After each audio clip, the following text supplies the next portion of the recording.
a year for every single person on Social Security. It's a huge proposal, sparking a ton of hope, but also a pretty fierce debate. So today, we're going to dig in and find out what's really going on. You've probably seen the headlines, right? The posts on social media, the chatter online, a $2,400 boost to your annual Social Security check. But is this a real possibility we should be paying attention to, or is it just, political noise? Let's try to separate the facts from the fiction here. Okay, so first things first. Let's talk about the promise itself. We need to break down these numbers that have grabbed everyone's attention and figure out what they could actually mean for millions of American retirees. So, the big number at the heart of this whole thing is $2,400. That's the proposed annual increase that every Social Security recipient would see in their pocket. And let's be honest, in a time when the cost of everything from gas to groceries seems to be going up, a figure like that, well, it's no wonder it's capturing the public's imagination. Now, what does a big annual number like that actually mean for your day-to-day life, for your budget? Well, if you break it down, it comes out to an extra $200 every single month. For a lot of folks, that's not just some small bonus. That could be a game changer. That could be the difference needed to cover utility bill, afford prescriptions, or just have a little more breathing room without all that financial stress.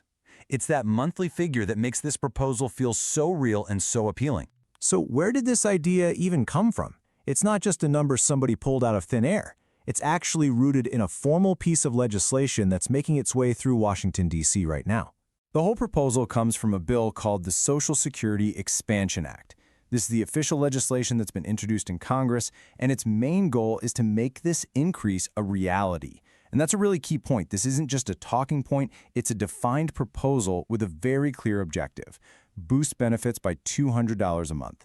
Of course, this immediately brings up the biggest question you can ask with any new spending. Who's going to pay for it? Well, the proposal's answer is to adjust the Social Security payroll tax cap. Right now, there's a ceiling on how much of a person's income gets taxed for Social Security. This act would raise that cap, or maybe even get rid of it altogether. That means high-income earners would end up contributing on a much, much larger portion of their earnings. As you can probably guess, this is one of the most controversial parts of the whole plan. To really get a feel for the real-world impact, just look at the average person receiving benefits. Right now, their monthly check is around $1,800. With this boost, it would jump up to $2,000. That's about an 11% increase, which is pretty significant. And what this chart doesn't even show is that for people who are on minimum benefits, the impact would be proportionally even bigger. We're talking potentially life-changing. Okay, so now we have to make a big shift from talking about what the proposal is to whether it could ever actually happen. Because while the idea of an extra $2,400 a year sounds fantastic, its path to becoming law is, to put it mildly, filled with some major political and economic roadblocks. Yeah, the road to this becoming a law is incredibly steep. First, politically, it's facing just deep divisions in Congress. Fiscally, it runs headfirst into some really serious concerns about the long-term health of the entire Social Security system. And then you've got the logistical side. Potential delays, these really complex questions about fairness between generations, and even unknown ripple effects on other government benefits. It's a lot to tackle. Let's just break down the debate a little.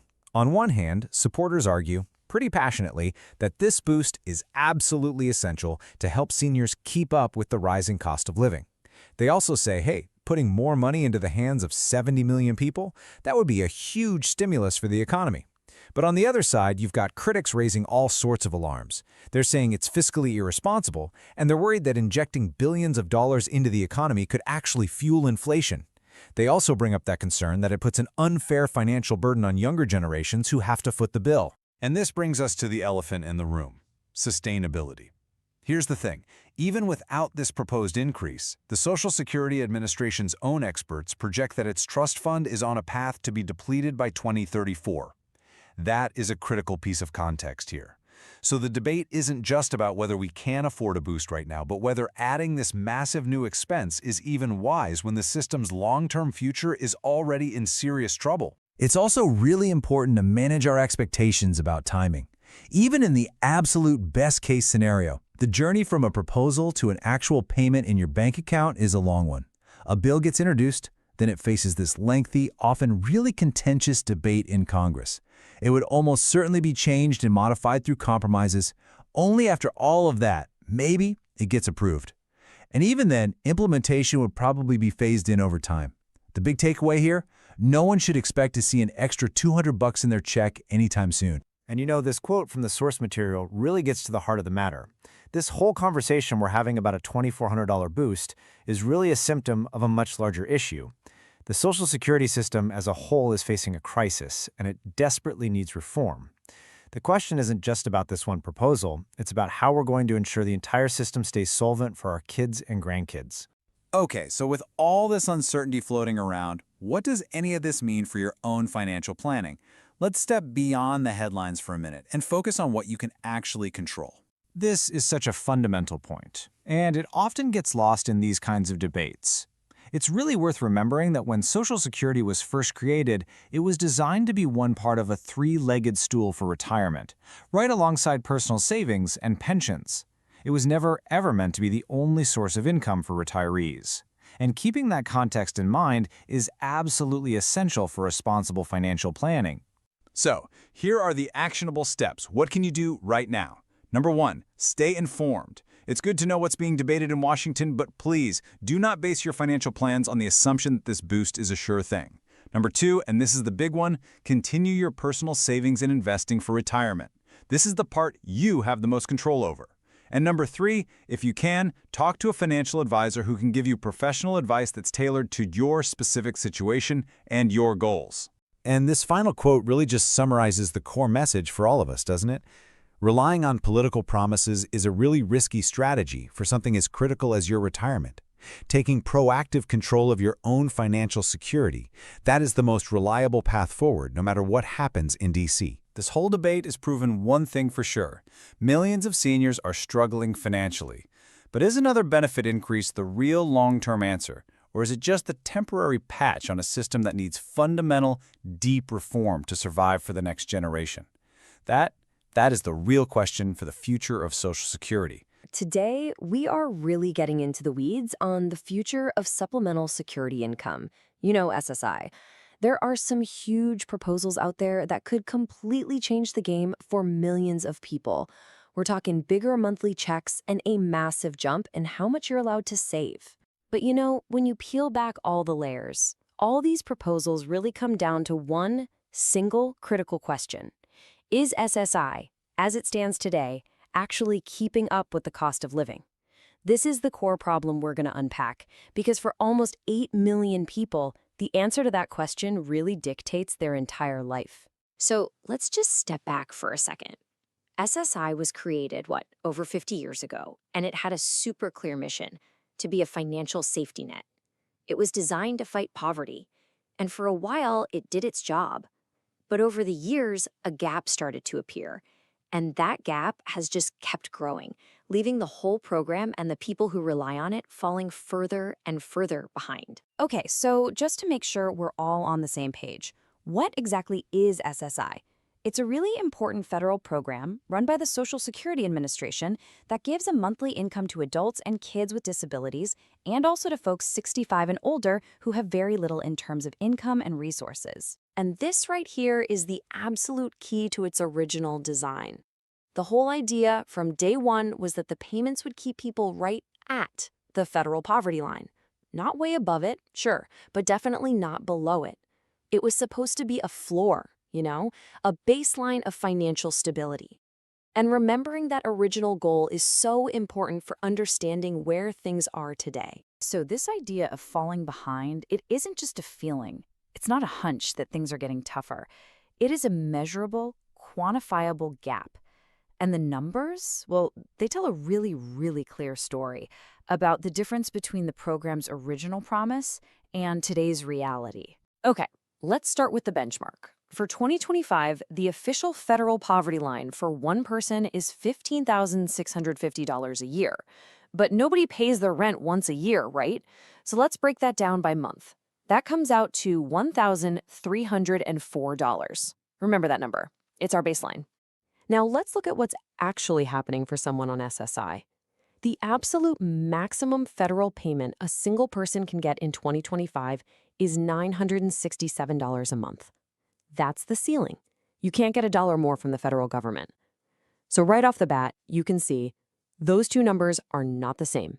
And when you put those two numbers right next to each other, like in this chart, wow, the gap just jumps right out at you. It's not even close. The maximum benefit falls way short of that poverty line, and this difference has just been getting worse year after year. So do the math. The difference is $337. That's the hole people find themselves in every single month.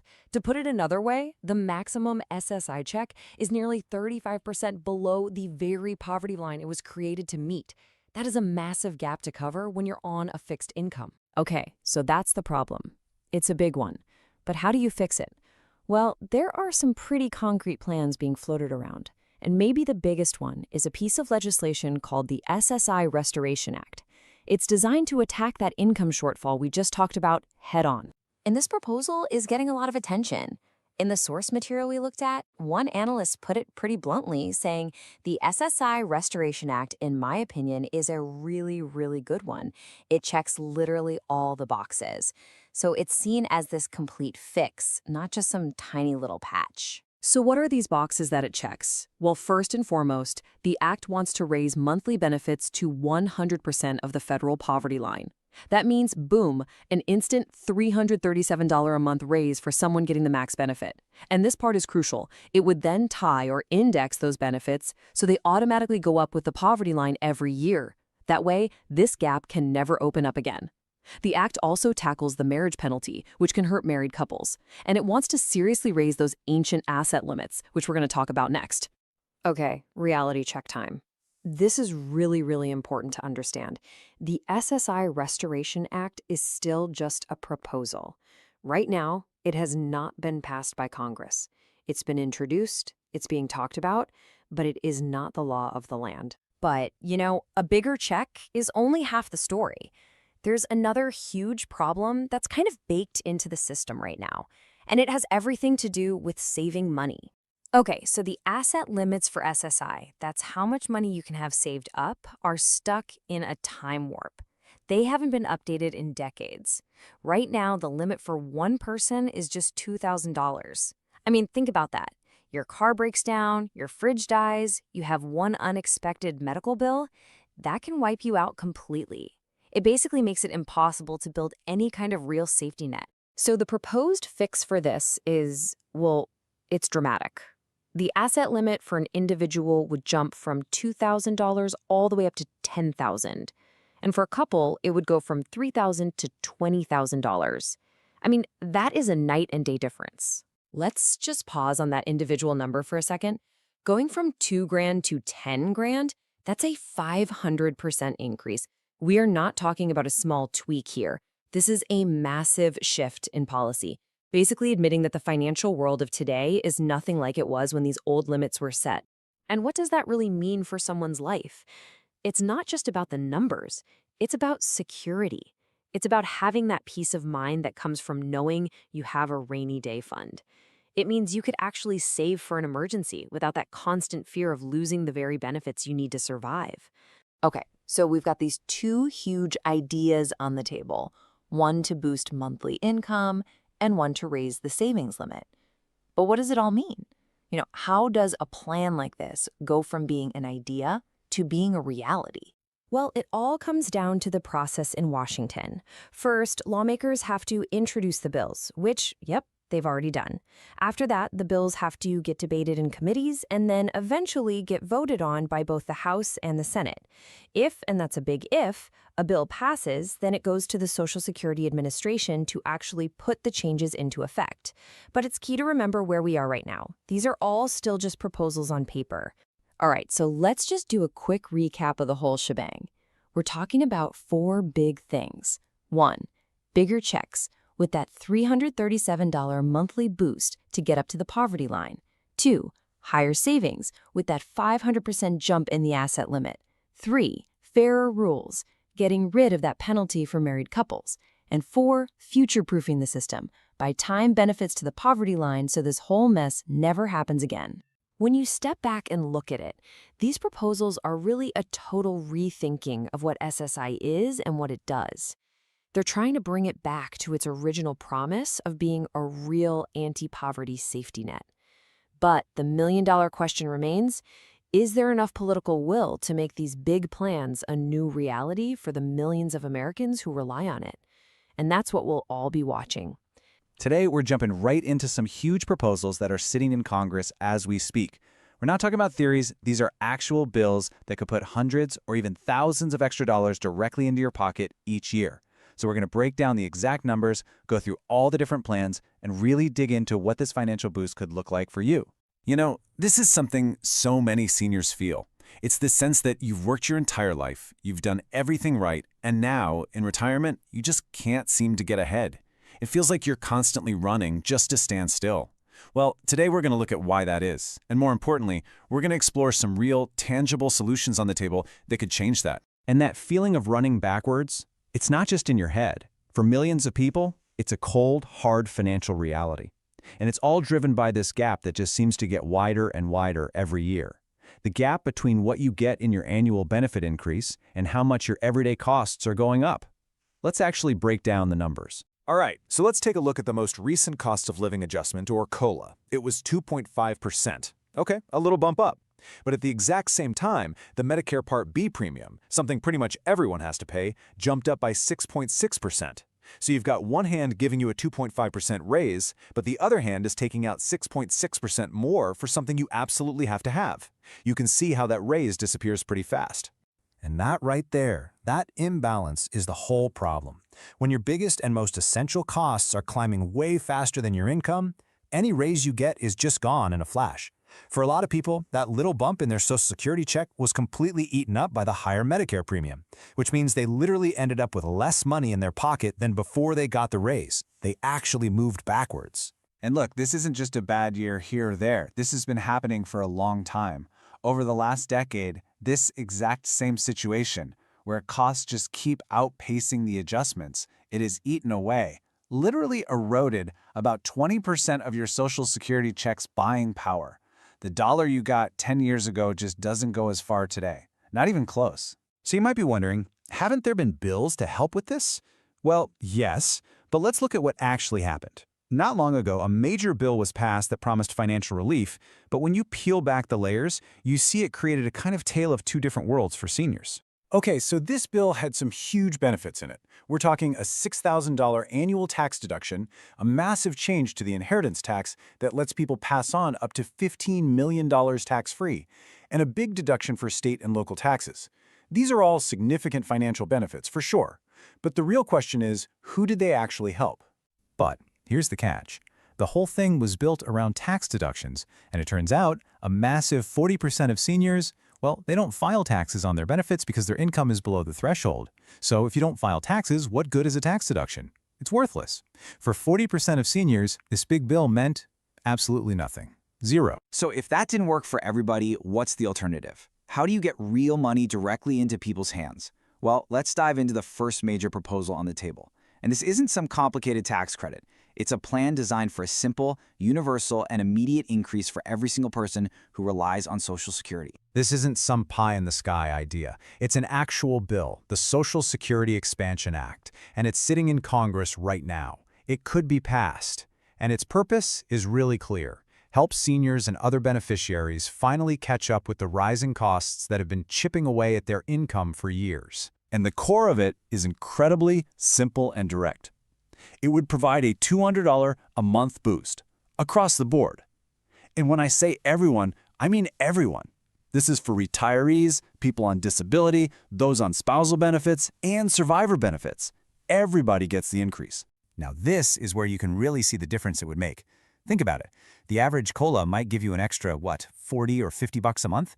This proposal is a flat $200. Annually, that's the difference between maybe an extra $500 and a whopping $2,400. That is a game changer. That $2,400 a year could cover property taxes or prescriptions or just finally give you some breathing room.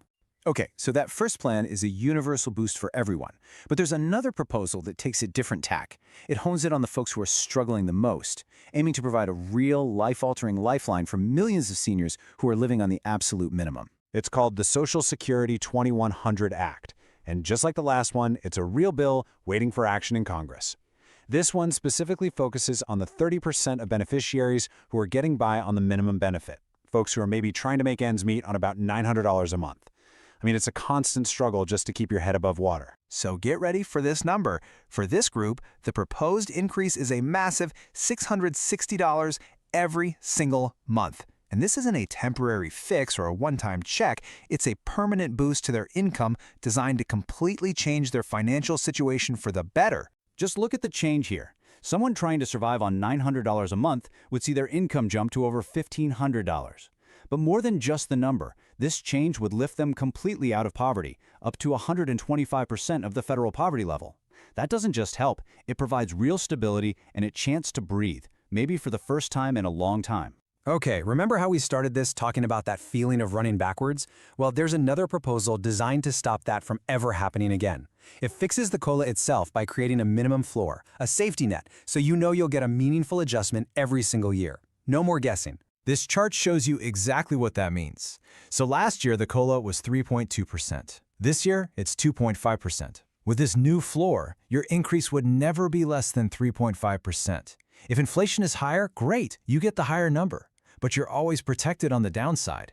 It ensures your benefits actually keep up with costs, protecting your buying power year after year. All right, finally, let's talk about fixing some of the fine print in other essential programs that just drives people crazy. These are common sense changes to rules that often feel like they're designed to make things harder, not easier. Let's start with food assistance. So let's start with food stamps. And this is a really shocking fact.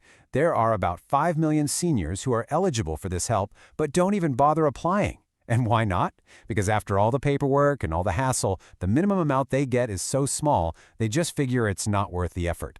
I mean, can you believe it? Right now, the minimum benefit can be as low as $23 a month. The proposal here is simple. Raise that minimum to a much more helpful $75 a month. That way, anyone who goes through the process and qualifies is guaranteed to get a level of support that actually makes a real difference at the grocery store. Okay, here's another one that just seems backwards. It's a rule that can actually disqualify you from getting help if you've done the responsible thing and saved a little money for an emergency. It feels like you're being punished for planning ahead. Right now, if you have around $4,500 in savings, money you've set aside for a car repair or a medical bill, you can be denied help. This proposal would raise that limit to $10,000. So instead of being penalized for being responsible, it means you can have a safety net and still get the help you need with groceries. And last but not least, we have to talk about healthcare costs, which can just be crushing. There's a big push to expand Medicaid, which, for about 30% of seniors, is the program that makes Medicare truly affordable. It helps pay for all those things Medicare doesn't fully cover. You know, the Part B premiums, deductibles, prescriptions, even critical things like dental, vision, and hearing. Expanding it means more people could get that help. So at the end of the day, the most important thing to remember is that these aren't just ideas being tossed around. The Social Security Expansion Act, the 2100 Act, all these common sense fixes, they are active bills that could be passed to totally reshape retirement security. They represent a real shift from just barely getting by to actually having some stability. So the real question for all of us is, what comes next? Today, we are diving deep into a really critical conversation that's happening right now about the financial health of millions of American seniors. With costs going through the roof and benefits just not keeping up, there are two major ideas on the table. One is a one-time stimulus-style payment for some quick relief. The other, a permanent change to how Social Security benefits are calculated for long-term stability. Let's get into it. I want to start with just one number. Look at this, 5 million. It's a massive figure, and honestly, it represents a very real and growing crisis that we just can't ignore. So what does 5 million mean? Well, that's the estimated number of seniors whose Social Security checks will fall below the poverty line by next year. This isn't some far-off problem, it's right around the corner. And it's a financial reality that is sparking a huge conversation all across the country about how we can provide some real, meaningful support. All right, so here's our roadmap for this explainer. First, we're going to break down the financial squeeze that so many seniors are feeling. Then, we'll dig into why the system that's supposed to help, that annual cost of living adjustment, or COLA, is actually falling short. From there, we'll look at the two big solutions being proposed, a one-time payment versus a permanent fix. And finally, we'll see where this whole debate is headed. Okay, let's get to the heart of the problem, this day-to-day financial squeeze. For millions of retirees, that Social Security check was supposed to be a rock of stability. But now it feels like it's shrinking every month, even if the number on the check is the same. It's creating this intense, constant financial pressure. You know, this quote from the Senior Citizens League really hits the nail on the head. A sharp erosion in their purchasing power. What does that actually mean? It means the money you have just doesn't go as far. The same $100 bill that used to cover a week of groceries now barely covers a few days.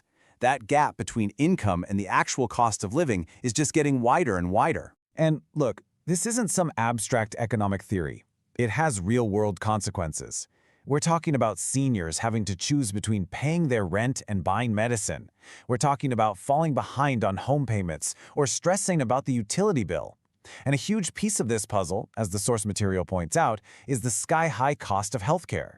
Some seniors are shelling out over $1,000 a month out of pocket, even with Medicare. So, you might be thinking, wait a minute, isn't there a system for this? Don't they adjust benefits for inflation every year? And the answer is yes, they do. But a huge part of the problem is how they calculate that adjustment. It's called the cost of living adjustment, or COLA. On paper, it's a fantastic idea. Every year, benefits get a bump to help people keep pace with rising prices. Sounds perfect, right? Well, in practice, there's a fundamental flaw in the machine. And this, right here, this is the core of the issue. The current COLA is based on something called the CPIW. It tracks the spending habits of younger, working-age people.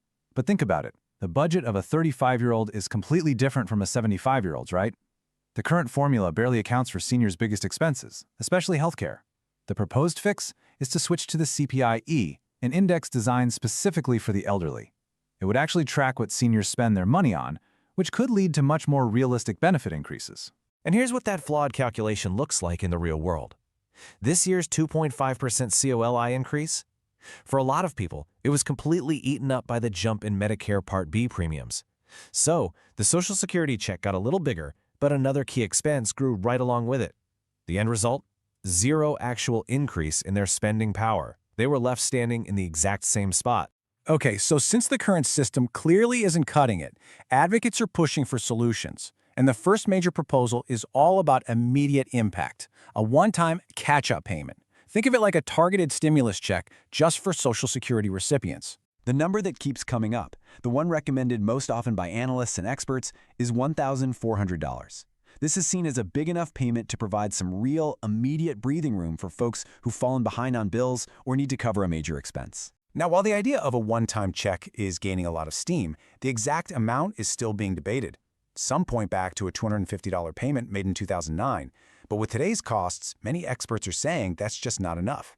They're pushing for a much more significant figure, like that $1,400 we just saw, or even as high as $2,000 to really make a meaningful difference. The Senior Citizens League is a major voice behind this idea. They call it a make-up payment, and that framing is really important. They're basically saying, listen, for years the COLA has shortchanged seniors. This payment isn't a handout. It's about making up for that lost ground. It's all about providing a financial lifeline right now. But, you know, a one-time payment is kind of like a bandage. It helps right away, but it doesn't fix the underlying problem.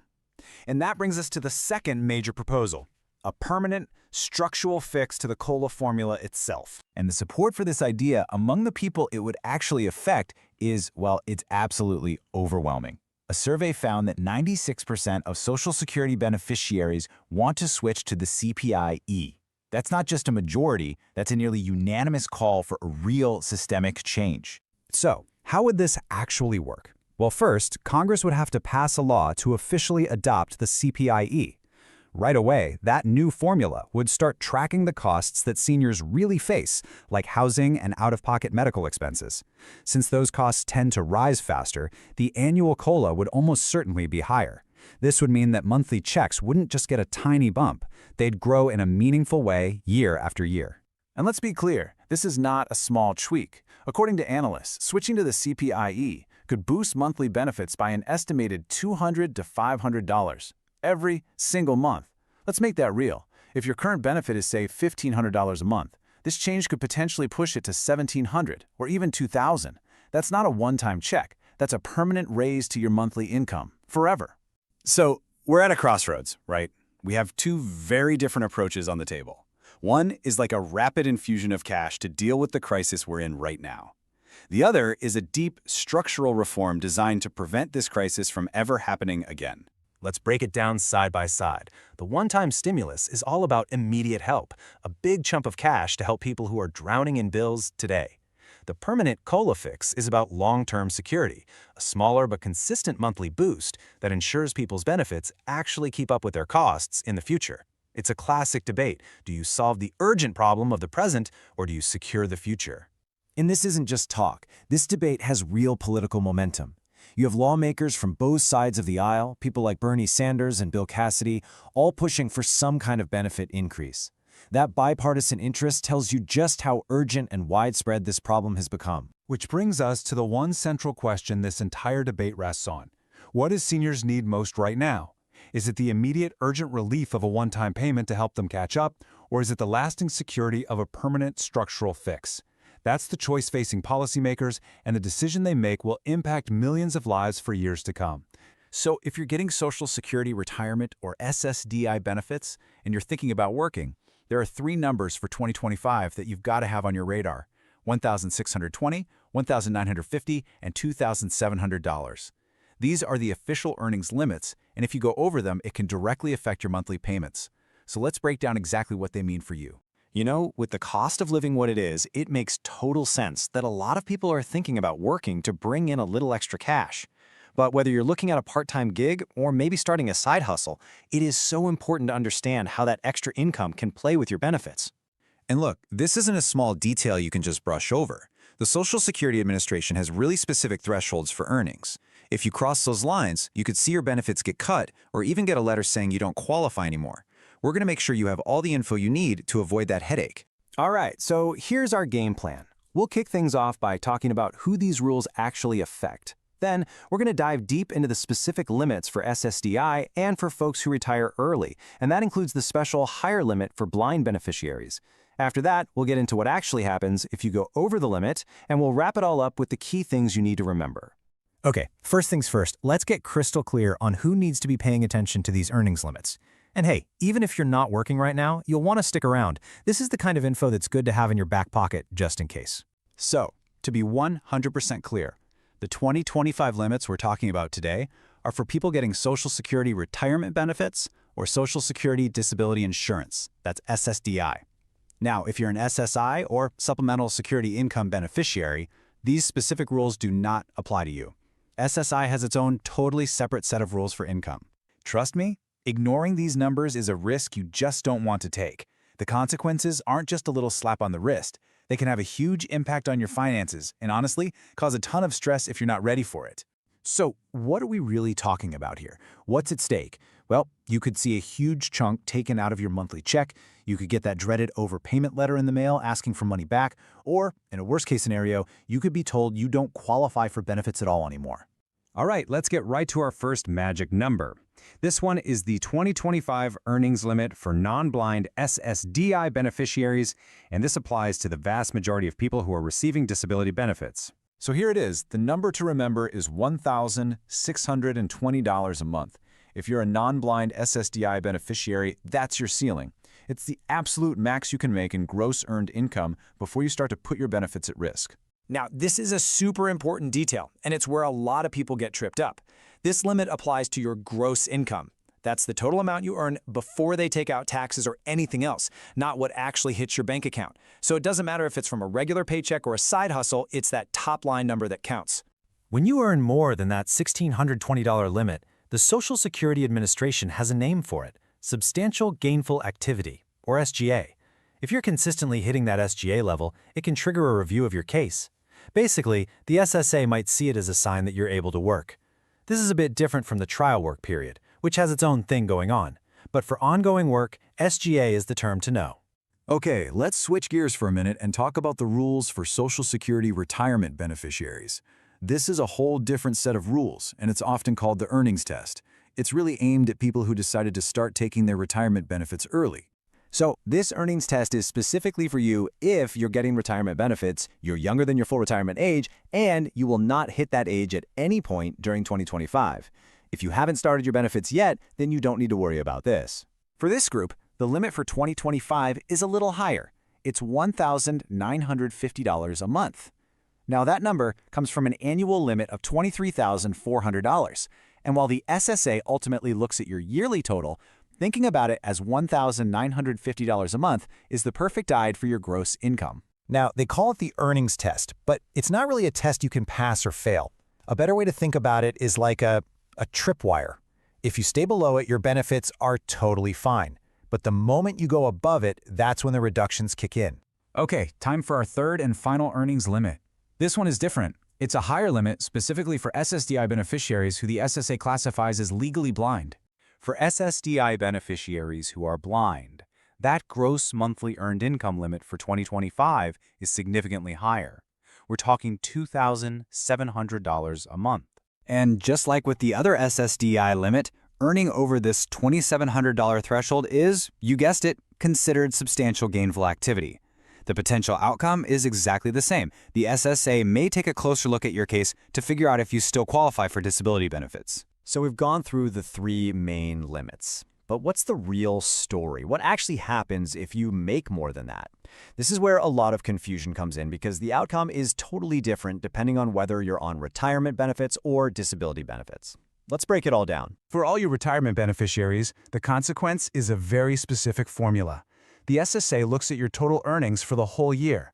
Then, for every $2 you earn above that annual limit of $23,400, they will temporarily hold back $1 from your benefits. Let's put some real numbers on this to make it super clear. Let's say your total earnings for the year are $24,400. Okay, that's exactly $1,000 over the limit. So you apply the rule, $1 held back for every $2 over. And boom, the SSA would withhold $500 from your benefits. You can see how important it is to plan ahead. But here's the kicker, and this is so important to remember. That money they withhold, it's not gone forever.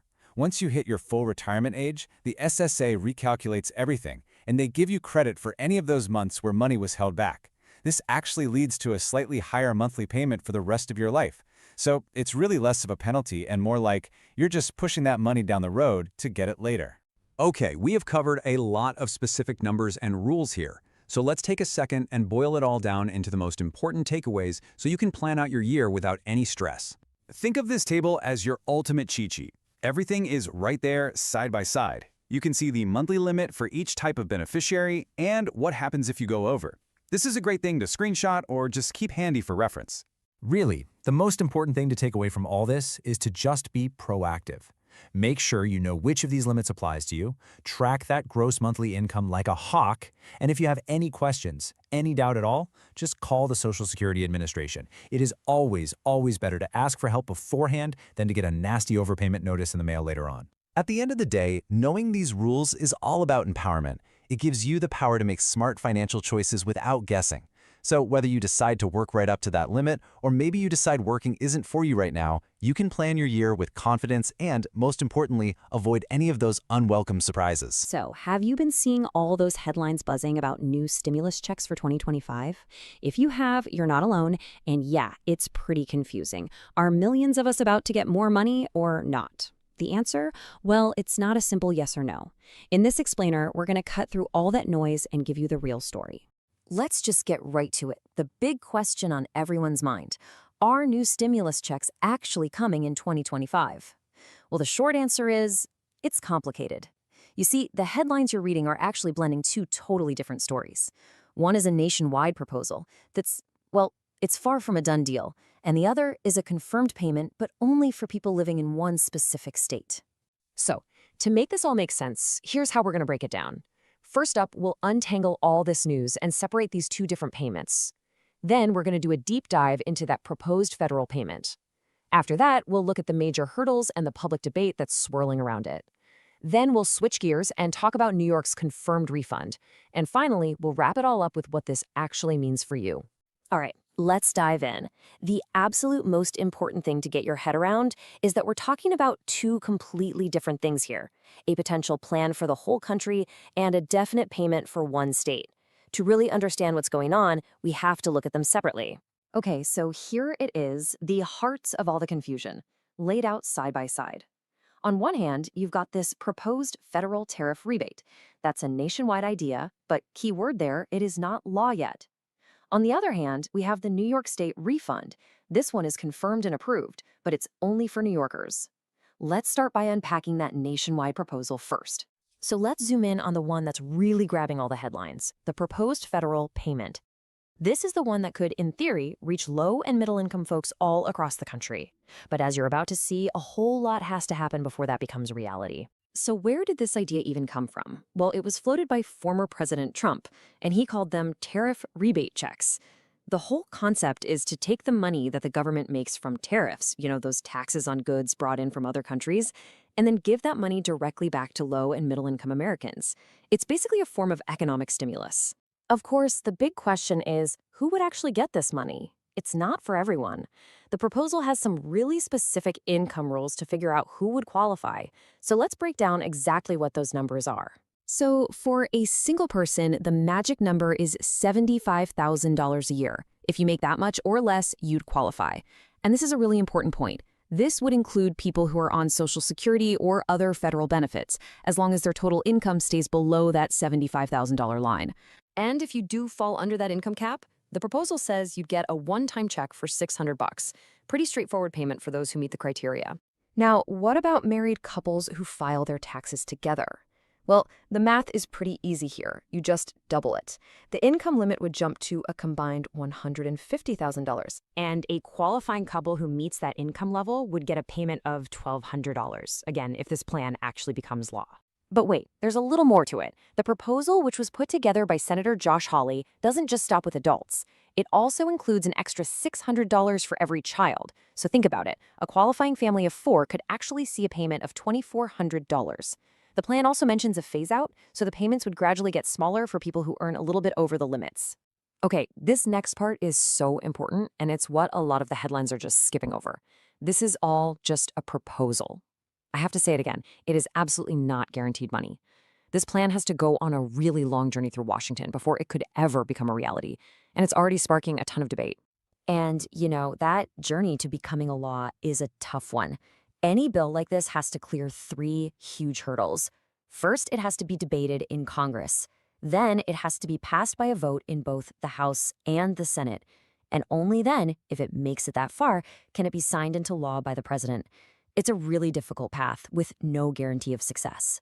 And even while it's on that journey, it's already facing a lot of criticism. We're hearing from a lot of economic analysts and experts who are looking at this plan and, well, they're basically saying, you know what, $600 just isn't enough these days to really help. And to really see why they're saying that, you just have to look at this comparison. A lot of us remember those much bigger stimulus checks we got during the pandemic, right? Some were as high as $2,000. When you put this proposed $600 rebate next to that, well, you can see why some folks feel it falls a little short. The big reason for this whole argument, it all comes down to one word: inflation. I mean, with the cost of everything from groceries to gas going up, we're all feeling the pinch. For some context, a recent report showed prices went up 2.7% in just a single month. So you can see why a lot of people are arguing that for any relief to have a real impact, it just needs to be bigger. Okay, so let's switch gears completely. We've been talking about a proposal, something that might happen. Now let's look at something that is happening, but in a very different place. Yeah, this isn't a maybe or a what if. This is real. Governor Kathy Hochul in New York has officially announced that about 8 million people in the state are getting a stimulus refund check. It's approved, it's funded, it's on its way. So here are the hard facts for New York. The status? Confirmed. Done deal.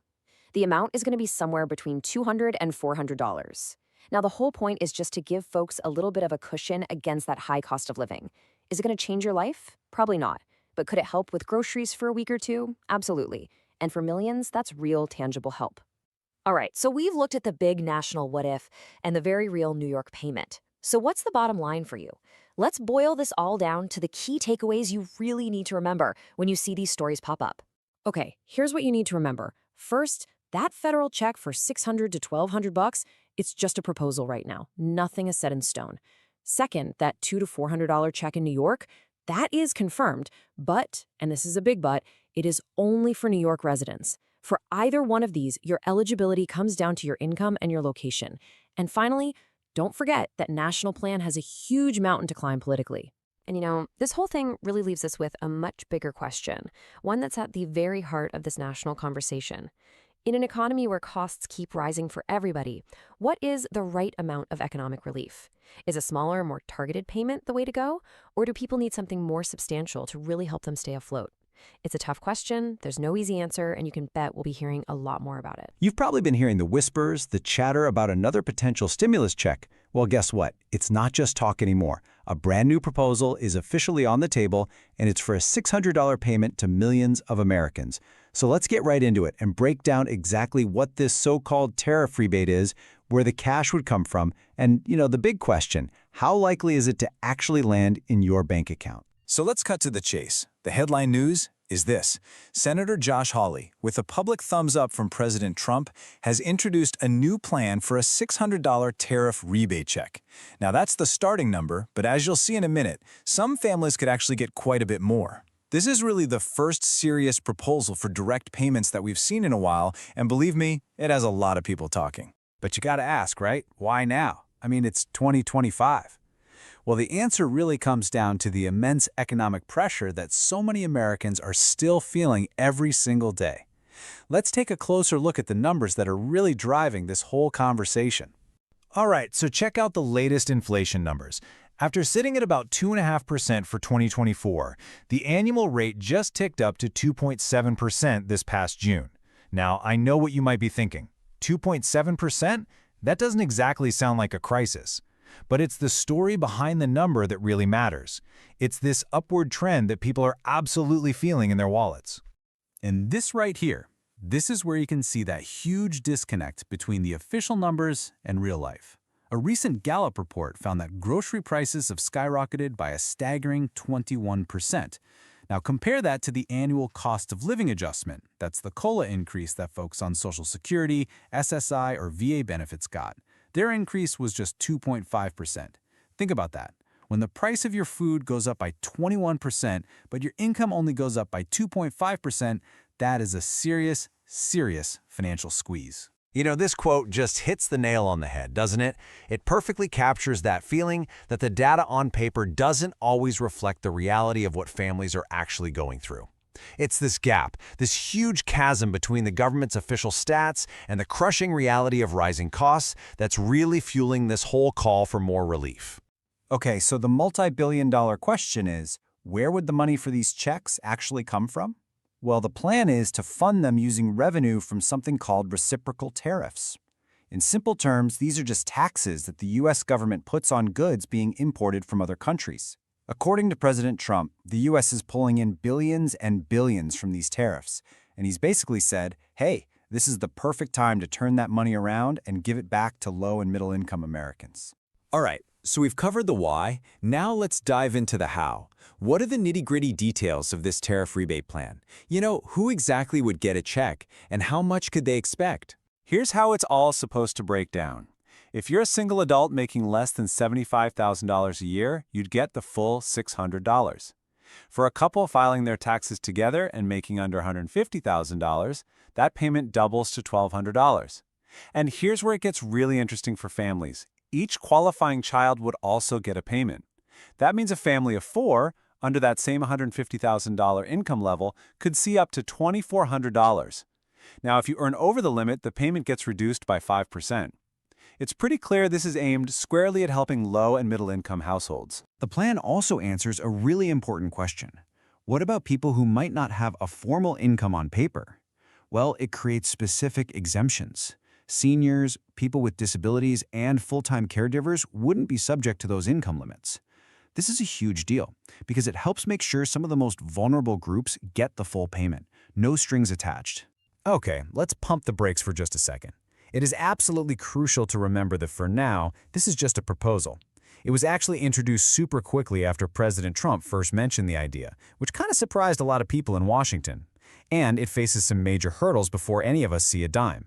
So, what does that journey to approval actually look like? Well, it has to go through the whole legislative gauntlet. You know how it is. Step 1 is done. The bill is officially introduced. But now comes the really tough part.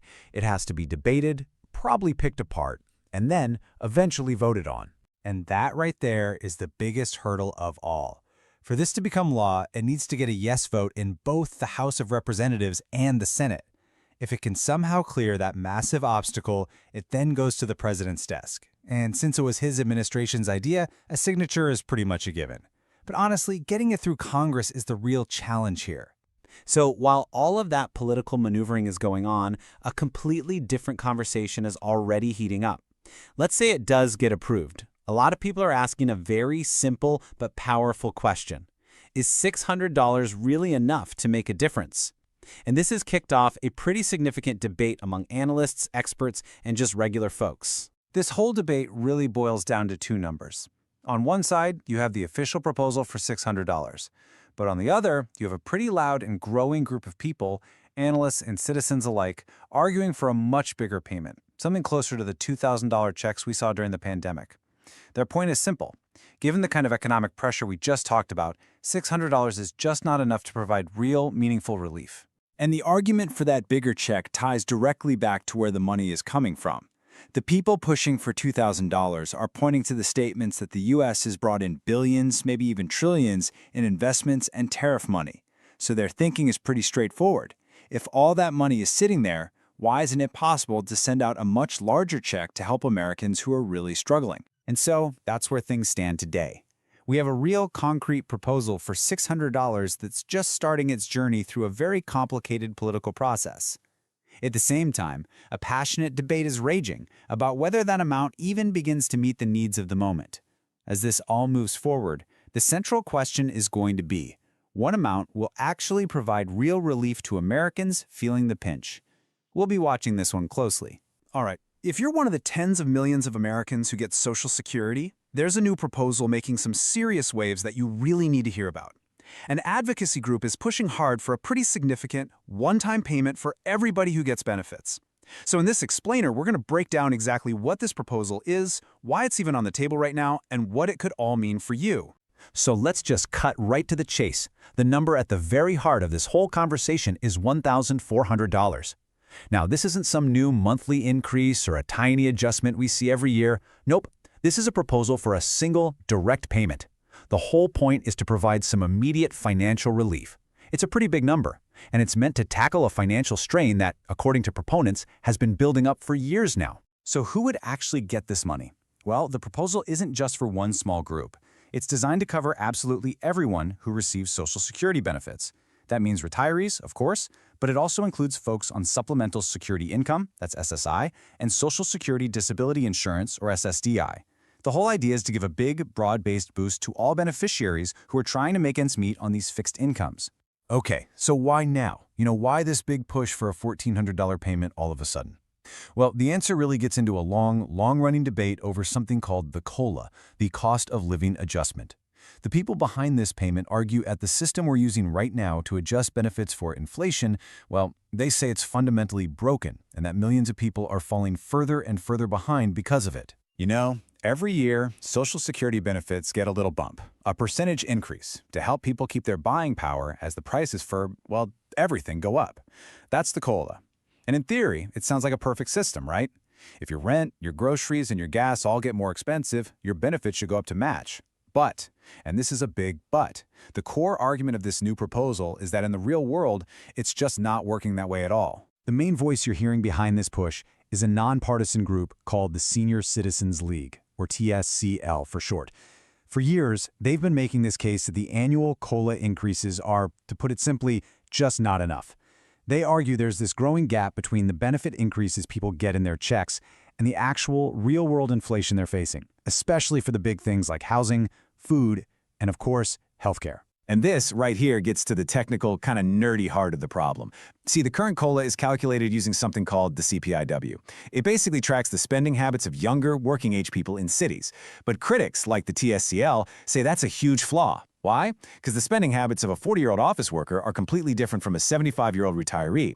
For example, seniors spend a much bigger chunk of their income on healthcare, a cost that the CPIW barely registers. So the TSCL wants to switch to the CPIE, which is based on the spending of the elderly. They say this would finally give a true picture of the inflation seniors are up against and lead to much fairer benefit increases. And this quote from Shannon Benton, the executive director at TSCL, it really frames the whole issue perfectly. For years and years, beneficiaries have been saying, hey, my costs are going up way faster than my benefits. This quote flips the whole script. It says, instead of doubting the lived daily experience of millions of people on fixed incomes, maybe, just maybe, it's time to admit that the tool we're using to measure their costs is the thing that's actually broken. So moving beyond all the technical arguments about inflation and indexes, what's the real-world evidence for this payment? Well, the TSCL has gathered some really compelling data that, honestly, paints a pretty stark picture of the financial pressures that millions of beneficiaries are dealing with right now, today. Just let this number sink in for a minute. 7.3 million. According to the TSCL's research, that is how many American seniors are trying to get by on less than $1,000 a month.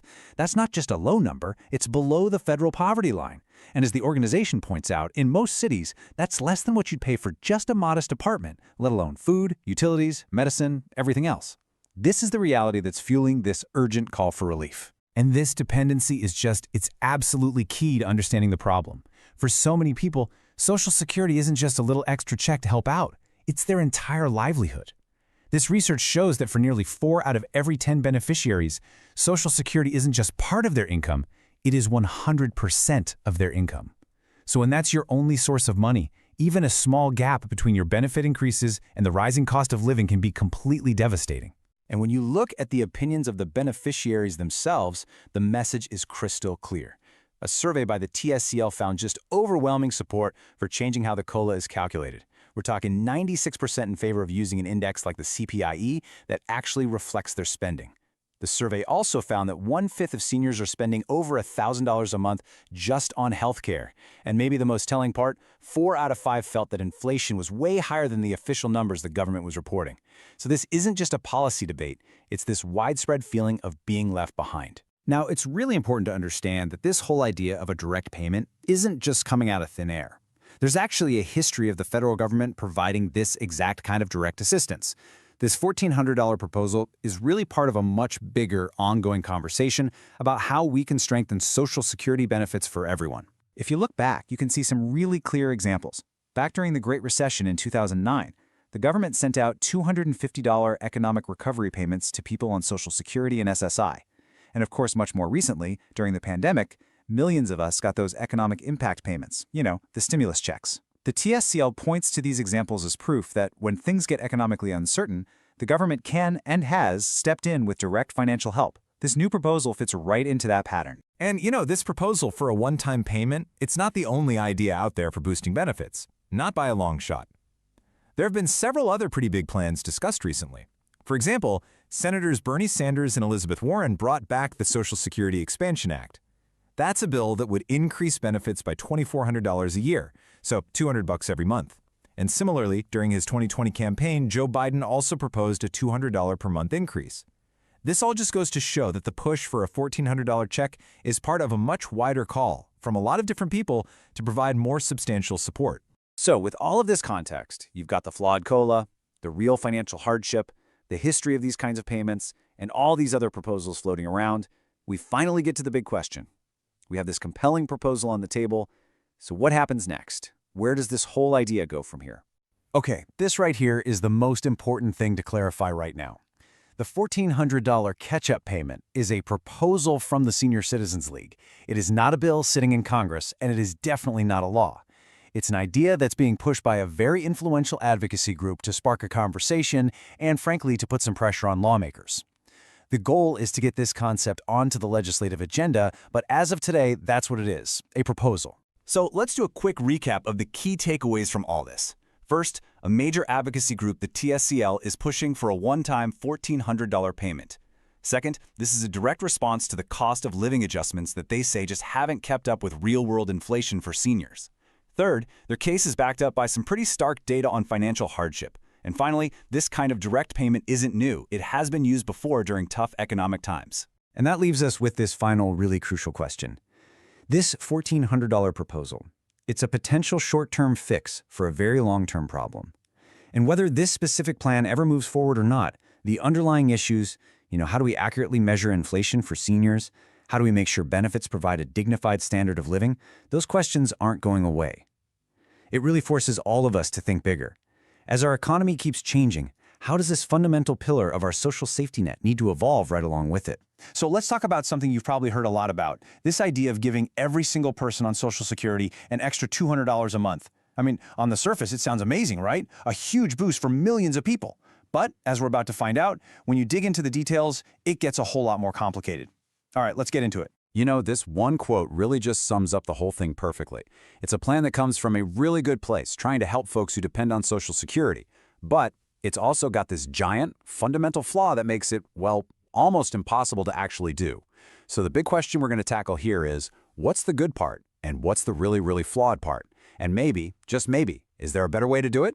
So, first things first, where did this idea even come from? Because it's not just some rumor bouncing around online. Nope, it actually comes from real legislative proposals that have been kicked around for years. Let's break down what this plan is really all about. Okay, so this whole idea is a huge piece of something called the Social Security Expansion Act. Now, this act has a lot in it, but the part that gets all the headlines, the part everyone talks about, is that permanent $200 a month raise in benefits. And it's important to note this isn't some brand new idea. A temporary version was talked about back in 2020, but this proposal, this one wants to make that raise a permanent part of Social Security.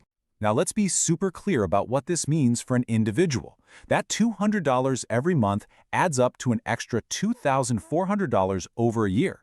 I mean, for anyone on a fixed income, that is a life-changing amount of money. Seriously, that could be the difference between just scraping by and actually having some breathing room. And the big promise here is that everyone, every single person getting a Social Security check gets this money. An extra $2,400 a year. Sounds great, doesn't it? But this right here is where we bump into the other half of that quote we started with, the massively flawed part. And it all boils down to one thing, the absolutely staggering cost of making that promise to everybody. When you start running the numbers, you see the real problem. First, you have to wrap your head around just how massive the Social Security program is. We are talking about roughly 72.5 million people getting a check every month. And that's not just retirees. This includes people on disability, it includes survivors, it includes spouses. It's a huge, diverse group of Americans who count on that money. Okay, so what happens when you multiply those 72.5 million people by an extra $200? The math is simple, but the answer is, well, it's pretty stunning. It would cost an extra $14.5 billion. And that's not for a year. That's every single month. That's an enormous new expense that has to be covered every 30 days. And when you stretch that out over a full year, the true size of the price tag just hits you, $174 billion. Just to put that into perspective, the government's already paying out over $1.3 trillion a year in benefits. This would add another $174 billion on top of that, every single year. For a lot of lawmakers, that number stops the conversation cold, especially since the Social Security Trust Fund is already being used to cover current payments. And this gets us to the real, logical heart of the issue. The cost is so huge because the plan is for everyone, no exceptions, which forces us to ask a really important question. Is this the smartest way to spend that money? Does the person getting the absolute maximum benefit need this raised just as badly as the person getting the absolute minimum? And here it is. This is the big flaw, laid out for everyone to see. Under this plan, someone who is already getting, say, $4,000 a month from Social Security gets the exact same $200 raise as someone who is really struggling on less than $1,000 a month. Now, don't get me wrong, an extra $200 is nice for anybody, but it's not really needed by people at the top end of the scale, and that untargeted approach is what makes the plan so expensive, and frankly, what makes a lot of people say it just doesn't make sense. So, if the Give It to Everyone plan is way too expensive and not very efficient, what's the alternative? Well, this is where the idea of targeting comes in. Instead of a blanket raise for all, what if we focus that money on the people who need it the most? Let's check out a couple of much more realistic options. We can really break this down into two simple, logical ideas. The first one, let's call it the half plan, would give that $200 raise only to people whose monthly check is at or below the national average. Then there's a second, even more focused idea, the poverty line plan, which would send that money only to those whose benefits are so low that they're at or below the federal poverty line. And right here, you can see just how dramatically the money changes when you start targeting it. The universal plan, we know, is for all 72.5 million people and costs $174 billion a year. But look at the half plan. By focusing on about half the people, around 36 million, the cost drops to about 85 billion. And then, with the poverty line plan, targeting the 12 million lowest income folks, the cost plummets to just $36 billion a year. So this is the key takeaway. Just by being a little smarter about who gets the money, you can slash the cost of the whole thing. Moving to the half plan cuts the price tag by more than half. And going to the super targeted poverty line plan, that reduces the cost by almost 80%. All of a sudden, you're talking about numbers that are way, way more manageable, both financially and politically. So all this brings us to the final, and let's be honest, probably the most important question. Could any of this actually happen? I mean, a plan is just a plan until it becomes a law. How would politicians in Washington actually look at these different proposals? Well, it really all comes down to the simple math of cost versus impact. Look, if you walk into a lawmaker's office with a plan that costs $174 billion extra a year for a system that's already under strain, that conversation is probably going to be pretty short. They'll just say it's not going to happen. But if you walk in with a plan that costs $85 billion, or even better, $36 billion, and you can show that every single one of those dollars is going to the people struggling the most, well, that's a completely different conversation. That's a plan you can actually defend. And that's the political reality of it, right? It's pretty easy to vote no on a massive, unfocused spending bill. It's a whole lot harder to stand up and vote against the plan specifically designed to lift 12 million of our most vulnerable seniors and disabled citizens out of poverty. The moral argument there is just so much more powerful, which makes that super targeted plan the most likely to ever get any real momentum. So, we end up right back where we started. The idea of a $200 raise is a good one at its core, but giving it to everyone is a deeply flawed approach. The numbers don't lie, a targeted plan is just far more realistic and efficient. But that leaves us with one final big question. We have a logical path that could provide real, meaningful help to millions. The question is, in today's political world, is logic enough to actually get something done for the people who need it the most? Today, we're diving deep into a topic that affects the financial planning of about 7.4 million Americans. The projected 2025 cost of living adjustment for your supplemental security income, or SSI benefits. We've got the first big piece of the puzzle, and we're going to break down exactly what it means, how it's all calculated, and what you can really expect in the months ahead. All right, let's jump right in. Okay, let's get straight to it. The number of the hour is 2.7%. Now, based on the very first piece of official inflation data that's come in, this is the current projection for the 2025 raise to your SSI benefits. For a little context, you might remember the raise for 2024 was 3.2%, so this first look is starting out just a little bit lower. But it's a number that has a huge impact on your monthly budget, so let's dig into what it actually means for you. So this annual raise, it's officially called a COLA, which stands for Cost of Living Adjustment. And the whole point of the COLA is to make sure your benefits don't lose their power over time. I mean, think about it. When the price of everything, groceries, gas, utilities, when all that goes up, your income needs to adjust to keep up, right? Well, the COLA is the system designed to do exactly that, and it applies to every single person receiving SSI. So what does a 2.7% raise actually look like in your bank account? Because a percentage is just kind of abstract until you turn it into actual dollars and cents. In this next part, we're going to get really specific and look at the hard numbers for both individuals and married couples, all based on this early projection.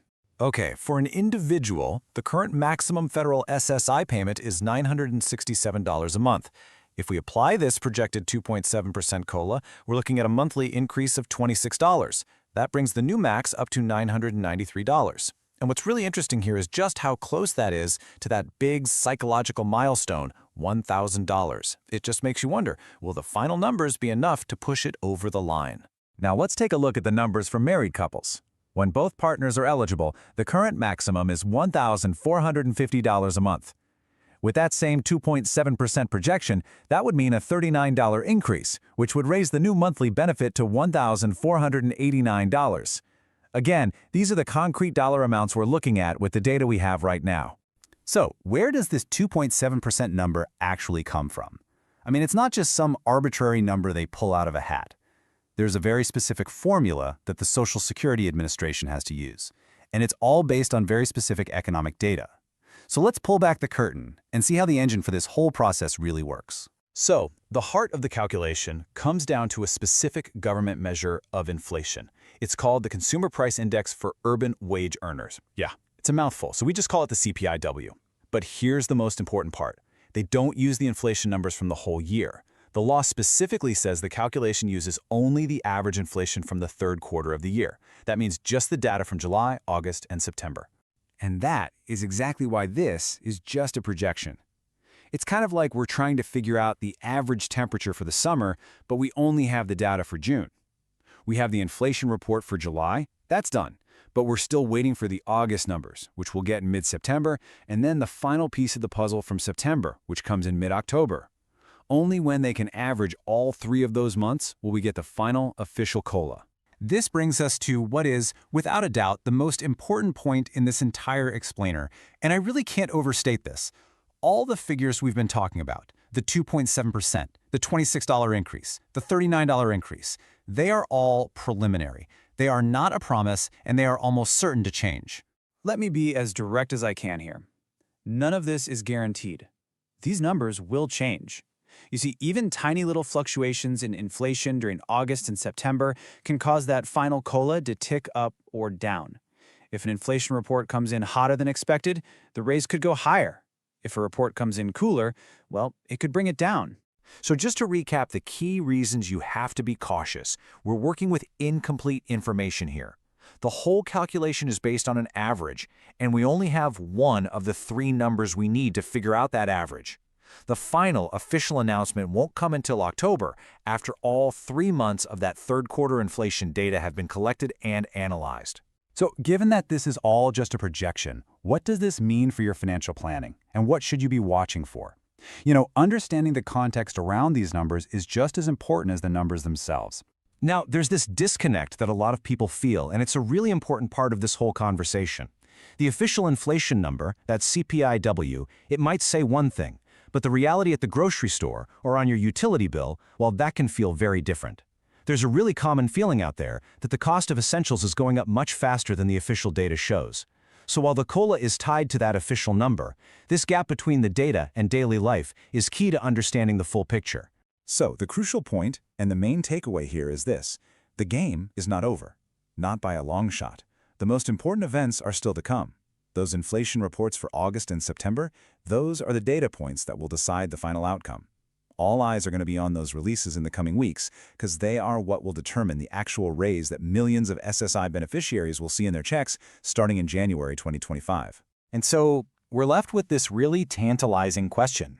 The projection for an individual is sitting at just $993 a month. It's hovering right below that major milestone. So the big question for the next couple of months is, will the inflation data for August and September provide just enough of a nudge to push that maximum benefit over the symbolic $1,000 mark?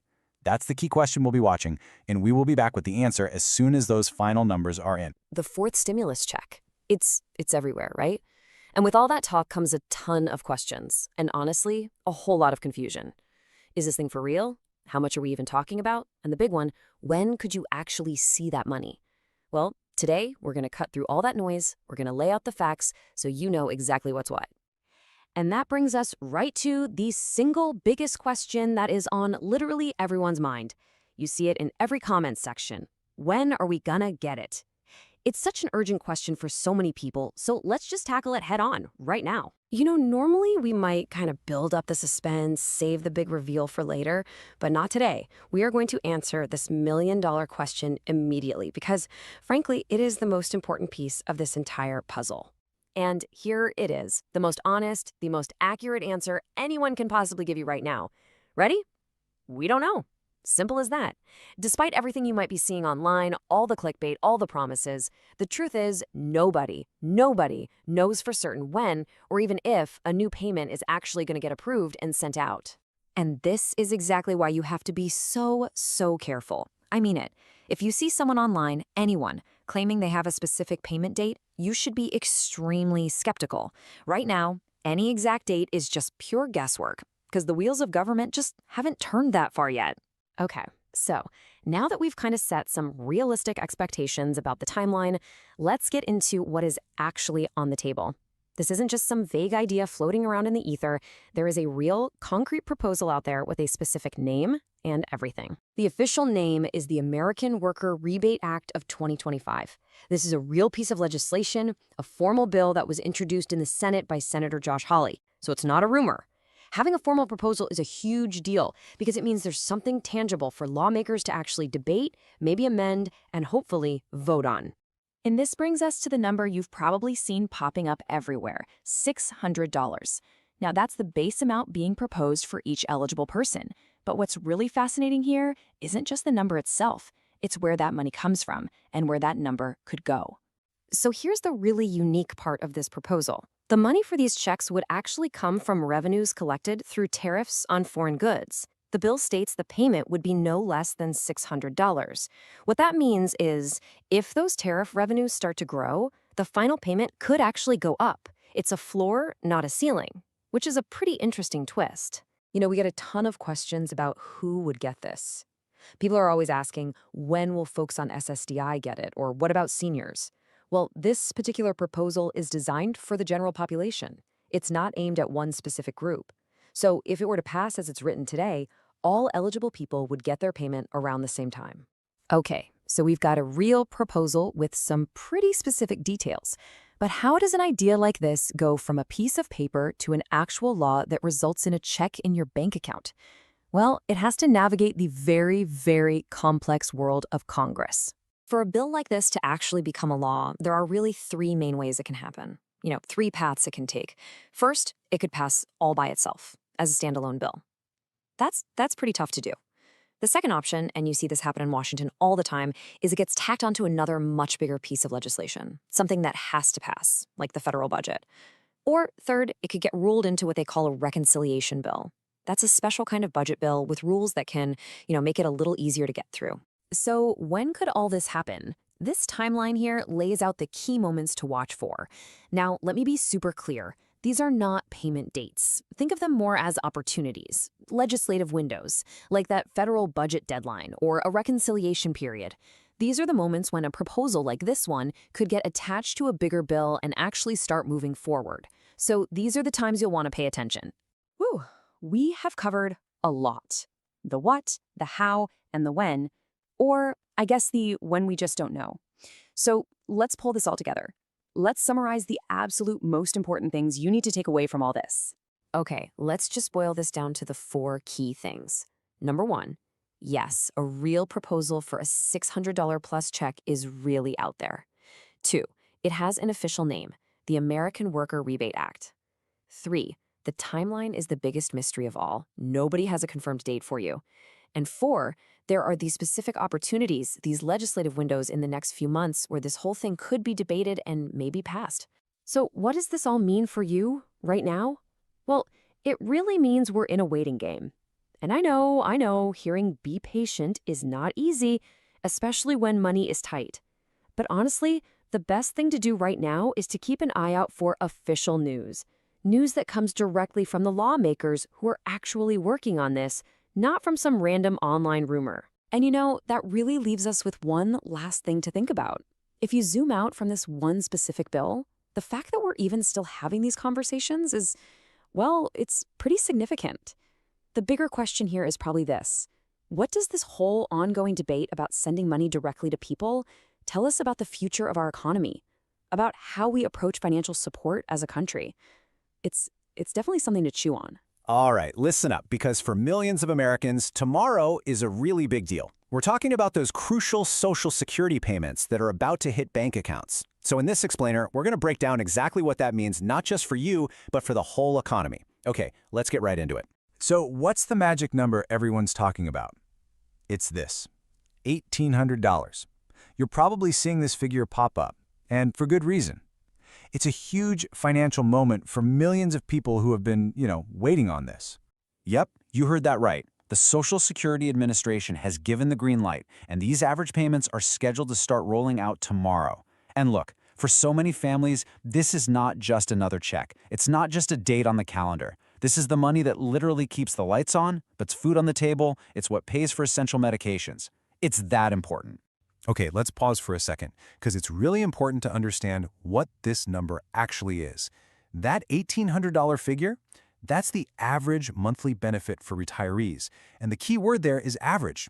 Your actual payment, the one you'll see, is totally tied to your own earnings history.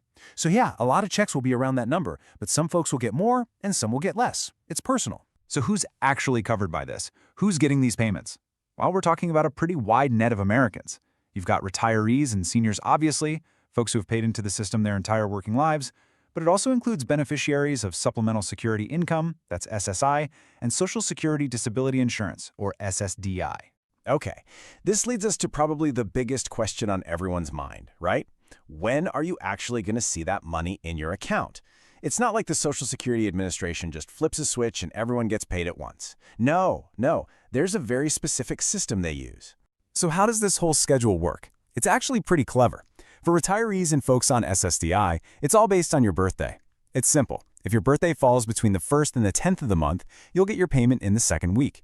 If you were born between the 11th and the 20th, yours comes in the 3rd week. And for everyone else, the 21st through the 31st, you're looking at the 4th week of the month. It's just a way to manage the sheer volume of payments so everything goes smoothly. Oh, and for SSI, that's a little different. That usually comes right on the 1st of the month. You know, we can talk about numbers and schedules all day, but behind all of that is a real human story. For millions and millions of Americans, this isn't just some monthly check. It's everything. It's their lifeline. This is money that people have earned, paid into the system for, and now they rely on it to live with some dignity. And what exactly does that lifeline cover?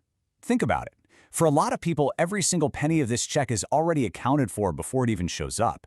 It's immediately going to the absolute essentials. We're talking rent or mortgage, groceries, the power bill, and then you have the massive healthcare costs, prescription drugs, copays, insurance premiums. It's gone in a flash, but it's what keeps people going. And the story doesn't end there with just one household. This money creates this huge ripple effect. It's like the lifeblood for local communities. Think about it. That money is spent at the local grocery store, the corner pharmacy, landlords get their rent checks, which they use to pay their own bills, utility companies get paid, small businesses see customers walk through the door. I mean, in so many towns across the country, these payments are literally the backbone of the local economy. But there's a catch. There's this tension that's been building for a while now. On one hand, yes, benefits get those annual cost of living adjustments, the COLA, you've heard of it, and that's supposed to help with inflation. But on the other hand, the reality for so many people is that it's just not enough. They'll tell you straight up, my check went up a little, but the price of everything I actually buy went up a lot more. And one of the biggest culprits in this squeeze, it's healthcare. I mean, it's no secret. The cost of prescription drugs, doctor's visits, medical equipment, all of that stuff seems to skyrocket way faster than the general inflation rate. And if you're a senior or someone with a disability on a fixed income, that's a hit you just can't absorb easily. It takes a heavy, heavy toll. Now, I want to be crystal clear about something. Tomorrow's checks are coming. They are guaranteed, so nobody needs to worry about that. But at the same time, we have to acknowledge the bigger conversation that's happening about the long-term future of the whole system. So while you can count on this payment, there's a major debate going on in Washington about how to make sure Social Security is just as secure for our kids and grandkids. So, knowing all that, let's switch gears a little bit. Let's talk about what you can do right now. What are some practical steps you can take to get ready for your payment and just make sure everything goes off without a hitch? Okay, here are 3 really simple things you can do. Step 1, just confirm your info. Log in or call and make sure your direct deposit details are up to date. Super easy, but super important. Step 2, plan out your budget. Know where that money is going before it even arrives. Cover the big things first: housing, food, healthcare. Everything else comes after.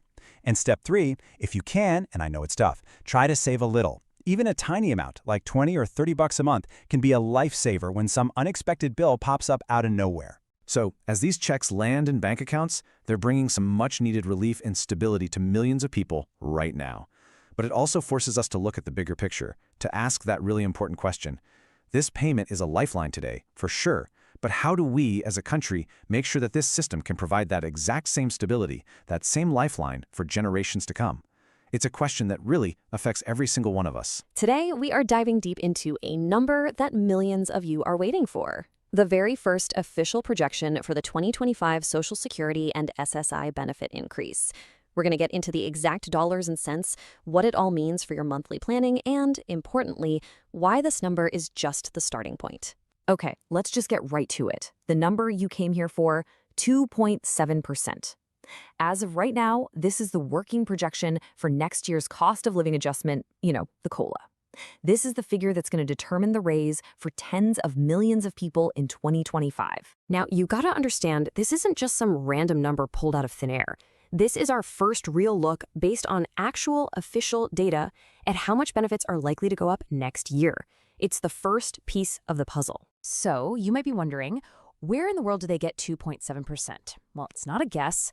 There's a very specific and kind of particular formula they use. Let's pull back the curtain and look at exactly how this gets calculated.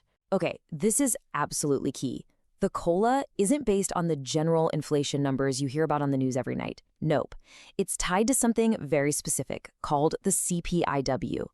Basically, it tracks what working folks are spending on things like gas, groceries, and housing. The entire COLA calculation lives and dies by the numbers from this one index. And here's how they use that CPIW. It all comes down to a 3-month window. The Social Security Administration only looks at the third quarter of the year. That's July, August, and September. They average the inflation from those 3 months to get the final number. Right now, we only have the data for July. That's what's giving us this 2.7% projection. The numbers for August and September are still to come, and they will make all the difference. All right, percentages are one thing, but what does this actually mean for your wallet, for your monthly check? Let's get into the dollars and cents, because that's what really counts for planning your budget, right? And you know what? You can actually figure this out for yourself right now. The math is super simple. Just grab your latest Social Security statement, take that monthly benefit amount you see, and multiply it by 0.027. That'll give you a really solid estimate of your potential monthly raise based on the info we have today. So let's put this into perspective with some real-world numbers. Take the average SSDI beneficiary. They're getting around $1,600 a month. A 2.7% COLA would mean an extra $43.20 in their pocket each month. Over a full year, that's more than $518. And what about the average retired worker? Well, their benefit is a bit higher, just over $2,000 a month. For them, we're talking about a $54 monthly increase. Annually, that adds up to an extra $648 to help with all those rising costs. But of course, you're not average, so let's get more specific. Okay, average doesn't apply to everyone, right? So we've put together these detailed charts so you can find your number. Just find your current benefit on the left. Let's say you get $800 a month. You're looking at about a $21 raise. If you're down at $1,300, that monthly increase grows to over $35. And you can see that yearly total, over $420 extra. And this chart just continues on for those of you with higher benefit amounts. If you're getting, say, $1,800, that's almost a $50 boost every single month. And if you're up at the $2,500 level, we're talking $6,750 a month, which is over $800 a year. The whole point here is to give you a really clear financial snapshot so you can start planning for 2025. Okay, let's shift gears for a minute and talk specifically about the 7.4 million folks who receive Supplemental Security Income, or SSI. Because this COLA affects you too. It directly impacts the maximum federal benefit rate. All right, let's break it down. For an individual on SSI, the current federal max is $943 a month. With this projected 2.7% increase, that would go up by $26. That brings the new projected total to $969 a month. So close to that $1,000 mark, but not quite there yet. And what about for a married couple, where both partners get SSI? Their current maximum is $1,415. That same 2.7% COLA would add about $38 to that, pushing their new projected monthly benefit up to $1,453 for 2025.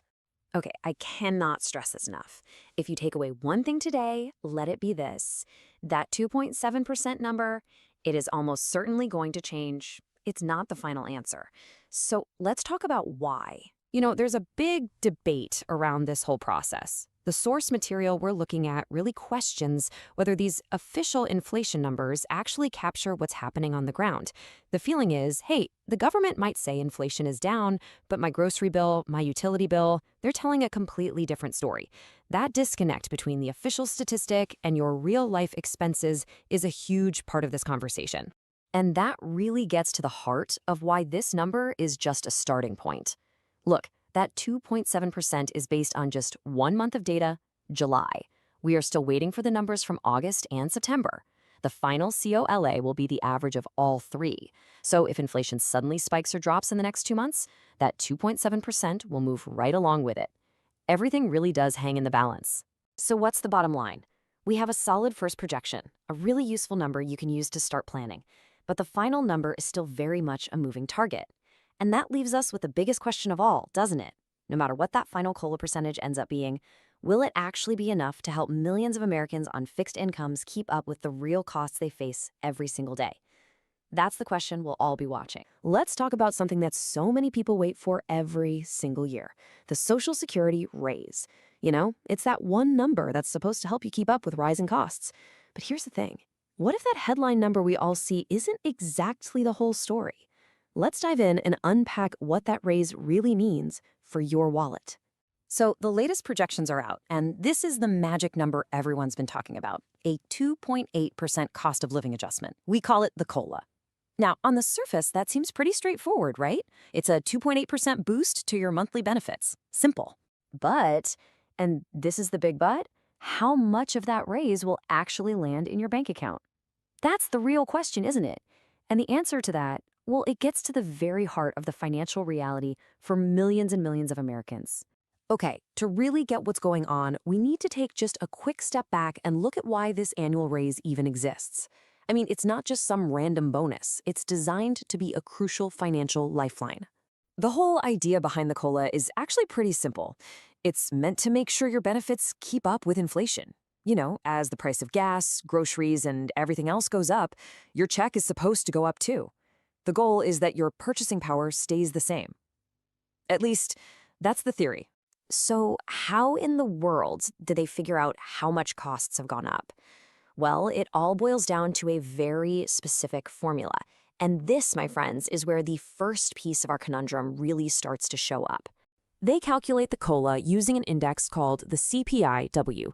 Now, the key part of that is right in the name, urban wage earners and clerical workers. Think about that.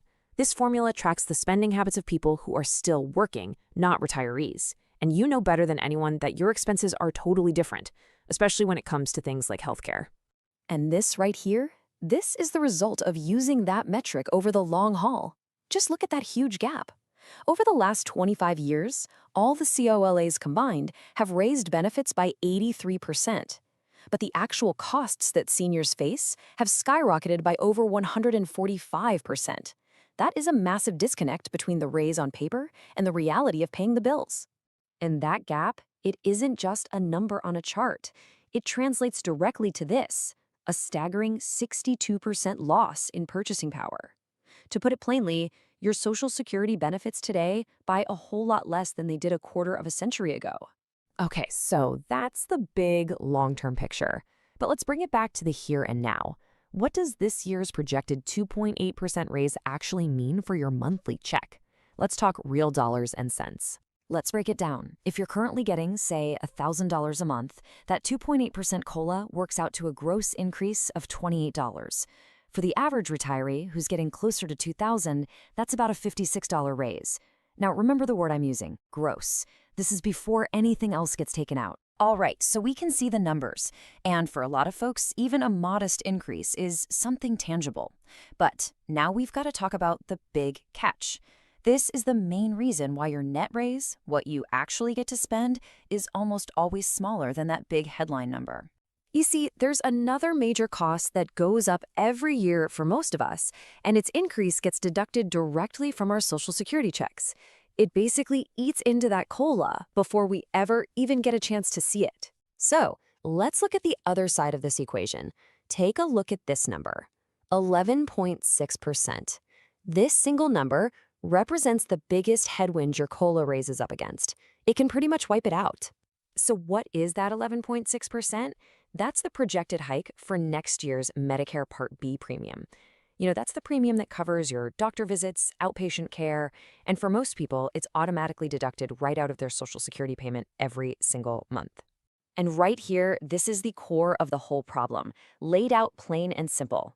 Your benefits are set to go up by 2.8%. But your Medicare Part B premium is projected to jump by 11.6%. The cost of your healthcare is climbing more than 4 times faster than your benefit. It's a race your raise just can't win. In actual dollars, that 11.6% jump means the standard monthly premium is expected to go up by about $21.50. And again, that's the amount that gets taken out of your check before the rest of it ever gets to you. So let's bring this all together. Let's get to the bottom line. How can you figure out what your actual take-home increase is really going to be? It's a simple calculation, but wow, does it reveal the true impact of these two competing numbers? Here's how you can figure it out for yourself. It's super easy. First, you take your gross monthly raise from the COLA. Let's go back to our example of the $1,000 benefit. That was a $28 raise. Okay, step 2. Subtract that projected $2,150 Medicare premium increase. And what's the result? A net monthly raise of just $6.50. Your $28 raise just shrank to less than $7. And all of this brings us to one final, really critical question. The entire system is built on a promise, right? The promise to protect seniors from the rising cost of living. But if the adjustment itself is being eaten alive by the rising cost of healthcare, and the way we calculate it is totally out of sync with what seniors actually spend their money on, you have to ask, what part of this whole equation needs to change? Today, we're going to dive into some really significant proposals that are on the table right now, all designed to do one thing: put more money directly into your pocket. We're going to break down the actual, concrete plans aimed at helping seniors and anyone on a fixed income. We'll look at the exact numbers and what they could really mean for your budget. So let's get into it. You know, this quote right here, this comes from real seniors sharing their experience. And boy, does it hit home for a lot of people. It's that feeling, right? That you're on a treadmill that's just going faster and faster, and no matter what you do, you just can't seem to keep up. So, does that sound familiar? I'm guessing for a lot of you, it really, really does. This isn't just a random quote. For so many, it's what you're living day in and day out. And that feeling of always falling just a little bit more behind, that's the core problem we're going to unpack today. And more importantly, we'll look at the potential solutions. All right, so first, let's really dig into the problem with some actual numbers. Because this isn't just a feeling, you know? There's a real, measurable financial gap that's been growing year after year, and it's making it tougher and tougher to make ends meet. Okay, and this is where it gets, well, really frustrating. Take a look at these numbers. In one recent year, the Social Security Cost of Living Adjustment, the COLA, your raise, was 2.5%. But in that same year, the premium for Medicare Part B jumped up by 6.6%. You see the problem, right? The same government that gives you a tiny raise with one hand takes back an even bigger chunk with the other. Your raise is gone before you even see it. And look, this isn't just a one-off bad year. Over the last decade, this exact kind of imbalance has meant that your Social Security checks have lost about 20% of their buying power. 20%. Think about that. It means every dollar you get today buys a whole lot less than it did just 10 years back. All right, so that's the problem. It's pretty bleak. But let's shift gears and talk about solutions. We're going to look at 3 major proposals that are aimed at putting more money, actual dollars, directly onto your benefit checks. And just to be clear, I'm not making these up. These are actual bills being debated right now. First up, we've got a big one. It's called the Social Security Expansion Act, and its goal is incredibly simple. Give everybody on Social Security an immediate, significant raise to help them finally catch up with all these rising costs. So what's the big idea here? A direct, across-the-board increase of $200 every single month. And that's not just for retirees. We're talking about for every single person getting a Social Security check. That includes folks on disability and those receiving spousal and survivor benefits too. Everyone gets the boost. Now let's put that $200 into perspective, because it's a huge deal. That's an extra $2,400 a year. $2,400. Now compare that to the typical cost of living adjustments we've been getting, which have been what, maybe $40 or $50 a month. This proposal would have an impact that's 4 or 5 times bigger than that. It's a real game changer. Okay, let's look at the next proposal on the table. This one is called the Social Security 2100 Act, and it really hones in on the folks who are having the toughest time. We're talking about seniors who get the absolute minimum Social Security benefit and are often living well below the poverty line. Get this. This plan calls for a $660 a month increase, a permanent one, for those on the minimum benefit. The idea is to lift their income up to 125% of the federal poverty level. I mean, can you imagine? For someone trying to get by on just a few $100s a month, this would be absolutely life-altering. All right, proposal number 3. This one gets to the real root of the problem we talked about earlier, that tiny COLA that just doesn't cut it. Instead of just a one-time fix, this plan wants to overhaul the system so it works better for you every single year. So here's how it would work. It basically creates a safety net for your COLA, a floor. You're guaranteed to get at least a 3.5% increase, no matter what. So in years where inflation is really high, you'd get more, of course. But this protects you from those years where the COLA is so low it gets completely wiped out by other rising costs. So we've talked about your Social Security check, but that's not the whole story. There are also big ideas to improve other programs that so many people rely on. Let's take a look at some really important changes being proposed for food assistance. This one tackles two huge frustrations with food stamps, also known as SNAP. First, it would raise that minimum monthly benefit from a measly $23 to a much more helpful $75.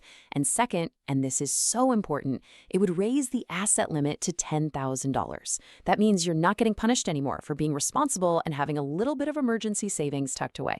Okay, so all of that sounds pretty good, right? Lots of positive ideas, but, and this is a big but, while all this positive talk is happening, there's another challenge brewing, a kind of hidden risk you really need to know about. And it has nothing to do with the economy and everything to do with paperwork. So what am I talking about? What's this hidden risk? It's the very real danger that you could lose the benefits you already have, not because you don't qualify anymore, but because of new red tape that seems almost designed to make you fail. Let me break it down. We're talking about new rules, especially for Medicaid. You're now being asked to renew your benefits every 6 months. That means you have to prove all over again that you're eligible, twice a year. It's a huge burden, and it feels like it's designed to make people trip up. One missed deadline, one tiny error on a form, and boom, you could be kicked off. And the fallout from this could be, well, it's just staggering. The prediction is that 17 million people, that's 17 million, could lose their Medicaid coverage because of this paperwork nightmare. It's a quiet way to cut benefits just by making them too complicated to keep. Whew, okay, that was a lot to cover. So let's take a breath and just boil it all down to what this really means for you, for your wallet, and for your peace of mind. So let's just run through the key takeaways. On the one hand, you've got these major proposals on the table, a potential $200 a month raise for everybody, a $660 boost for those who need it most, and a guaranteed 3.5% minimum COLA every year, plus real fixes to make food stamps work better. But on the other hand, there is this absolute critical need to be on top of your game with that Medicaid paperwork. You have to stay vigilant. And that brings us to the final question, really. The Social Security Expansion Act, the 2100 Act, that guaranteed COLA, these aren't just dreams. They are real, detailed plans sitting in legislative files right now. They exist on paper. So the question for all of us is, what's it going to take to move them from paper into reality? You've probably seen the headlines buzzing around. Something about a new payment for Social Security recipients? Well, we're going to break down exactly what that's all about. It's a proposal that's getting a ton of attention, and we need to talk about what it could actually mean for millions of people. Okay, let's get right into it. Okay, so the number at the absolute center of this whole conversation is this: $1,400. And look, this isn't just some random figure pulled out of a hat. It is the exact amount at the heart of a new proposal aimed squarely at people on Social Security. So what is this really? Well, there's a pretty influential advocacy group called the Senior Citizens League, and they're the ones pushing for what they call a one-time catch-up payment. Now, the key thing to understand right away is that this is not a permanent monthly increase. Nope. It's designed as a special, one-shot payment to give folks some immediate relief. But that leads to the big question, right? Why now? I mean, a proposal for a payment this big, it doesn't just pop up out of nowhere. It's pointing to a much, much deeper problem that advocates say has been brewing for years. So let's dig into the why behind this whole thing. And really, the entire argument. It all comes down to one thing: the cost of living gap. Basically, there's this growing sense that the money seniors are getting just isn't keeping up with what things actually cost day to day. And that gap is getting dangerous. So to really get a handle on this gap, we've got to talk about COLA, the cost of living adjustment. It's that annual raise that Social Security recipients get. And its whole job, its only job, is to make sure your benefits can buy the same amount of stuff this year as they did last year, even when prices go up. On paper, it's supposed to be a perfect system. But in the real world, is it working? Well, according to people like Shannon Benton from the Senior Citizens League, the answer is a big no. She talks about a sharp erosion in what people can actually buy. She's arguing that those yearly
Today, we're going to dive into some really significant proposals that are on the table right now, all designed to do one thing: put more money directly into your pocket.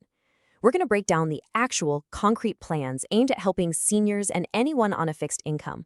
We'll look at the exact numbers and what they could really mean for your budget. So let's get into it. You know, this quote right here, this comes from real seniors sharing their experience. And boy, does it hit home for a lot of people. It's that feeling, right? That you're on a treadmill that's just going faster and faster, and no matter what you do, you just can't seem to keep up. So, does that sound familiar? I'm guessing for a lot of you, it really, really does. This isn't just a random quote. For so many, it's what you're living day in and day out. And that feeling of always falling just a little bit more behind, that's the core problem we're going to unpack today. And more importantly, we'll look at the potential solutions. All right, so first, let's really dig into the problem with some actual numbers. Because this isn't just a feeling, you know? There's a real, measurable financial gap that's been growing year after year, and it's making it tougher and tougher to make ends meet. Okay, and this is where it gets, well, really frustrating. Take a look at these numbers. In one recent year, the Social Security Cost of Living Adjustment, the COLA, your raise, was 2.5%. But in that same year, the premium for Medicare Part B jumped up by 6.6%. You see the problem, right? The same government that gives you a tiny raise with one hand takes back an even bigger chunk with the other. Your raise is gone before you even see it. And look, this isn't just a one-off bad year. Over the last decade, this exact kind of imbalance has meant that your Social Security checks have lost about 20% of their buying power. 20%. Think about that. It means every dollar you get today buys a whole lot less than it did just 10 years back. All right, so that's the problem. It's pretty bleak. But let's shift gears and talk about solutions. We're going to look at three major Expansion Act, and its goal is incredibly simple. Give everybody on Social Security an immediate, significant raise to help them finally catch up with all these rising costs. So what's the big idea here? A direct, across-the-board increase of $200 every single month. And that's not just for retirees. We're talking about for every single person getting a Social Security check. That includes folks on disability and those receiving spousal and survivor benefits too. Everyone gets the boost. Now let's put that $200 into perspective, because it's a huge deal. That's an extra $2,400 a year. $2,400. Now compare that to the typical cost of living adjustments we've been getting, which have been what, maybe 40 or 50 bucks a month. This proposal would have an impact that's 4 or 5 times bigger than that. It's a real game changer. Okay, let's look at the next proposal on the table. This one is called the Social Security 2100 Act, and it really hones in on the folks who are having the toughest time. We're talking about seniors who get the absolute minimum Social Security benefit and are often living well below the poverty line. Get this plan calls for a $660 a month increase, a permanent one, for those on the minimum benefit. The idea is to lift their income up to 125% of the federal poverty level. I mean, can you imagine? For someone trying to get by on just a few $100s a month, this would be absolutely life-altering. All right, proposal number 3. This one gets to the real root of the problem we talked about earlier, that tiny COLA that just doesn't cut it. Instead of just a one-time fix, this plan wants to overhaul the system so it works better for you every single year. So here's how it would work. It basically creates a safety net for your COLA, a floor. You're guaranteed to get at least a 3.5% increase, no matter what. So in years where inflation is really high, you'd get more, of course. But this protects you from those years where the COLA is so low it gets completely wiped out by other rising costs.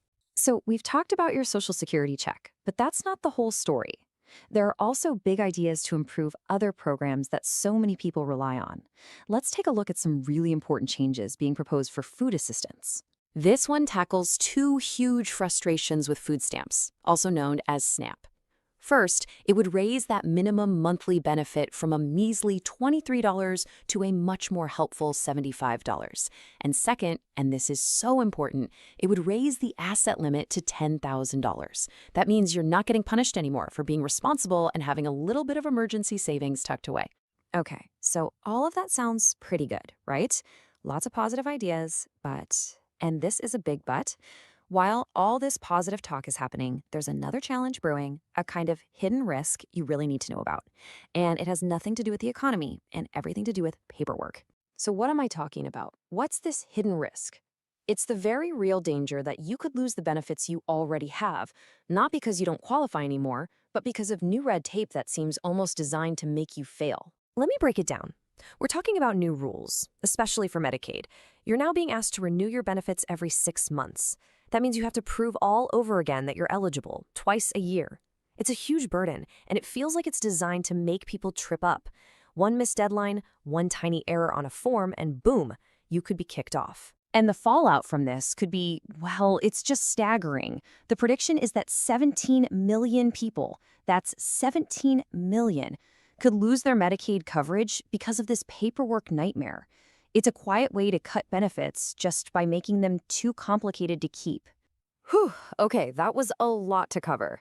So let's take a breath and just boil it all down to what this really means for you, for your wallet, and for your peace of mind. So let's just run through the key takeaways. On the one hand, you've got these major proposals on the table, a potential $200 a month raise for everybody, a $660 boost for those who need it most, and a guaranteed 3.5% minimum COLA every year, plus real fixes to make food stamps work better. But on the other hand, there is this absolute critical need to be on top of your game with that Medicaid paperwork. You have to stay vigilant. And that brings us to the final question, really. The Social Security Expansion Act, the 2100 Act, that guaranteed COLA, these aren't just dreams. They are real, detailed plans sitting in legislative files right now. They exist on paper. So the question for all of us is, what's it going to take to move them from paper into reality? You've probably seen the headlines buzzing around. Something about a new payment for Social Security recipients? Well, we're going to break down exactly what that's all about. It's a proposal that's getting a ton of attention, and we need to talk about what it could actually mean for millions of people. Okay, let's get right into it. Okay, so the number at the absolute center of this whole conversation is this: $1,400. And look, this isn't just some random figure pulled out of a hat. It is the exact amount at the heart of a new proposal aimed squarely at people on Social Security. So what is this really? Well, there's a pretty influential advocacy group called the Senior Citizens League, and they're the ones pushing for what they call a one-time catch-up payment. Now, the key thing to understand right away is that this is not a permanent monthly increase. Nope. It's designed as a special, one-shot payment to give folks some immediate relief. But that leads to the big question, right? Why now? I mean, a proposal for a payment this big, it doesn't just pop up out of nowhere. it's pointing to a much, much deeper problem that advocates say has been brewing for years. So let's dig into the why behind this whole thing. And really, the entire argument. It all comes down to one thing: the cost of living gap. Basically, there's this growing sense that the money seniors are getting just isn't keeping up with what things actually cost day to day. And that gap is getting dangerous. So to really get a handle on this gap, we've got to talk about COLA, the cost of living adjustment. It's that annual raise that Social Security recipients get. And its whole job, its only job, is to make sure your benefits can buy the same amount of stuff this year as they did last year, even when prices go up. On paper, it's supposed to be a perfect system. But in the real world, is it working? Well, according to people like Shannon Benton from the Senior Citizens League, the answer is a big no. She talks about a sharp erosion in what people can actually buy. She's arguing that those yearly COLA raises just aren't keeping up with the soaring costs of essentials. We're talking food, housing, and a big one, healthcare. And listen, this gap is a huge deal because of just how much people depend on these benefits. I mean, look at this. For almost 40% of folks, Social Security isn't just some of their income, it's all of it. It's their entire income. So for that group, when the COLA doesn't cut it, there's literally no other safety net. That's it.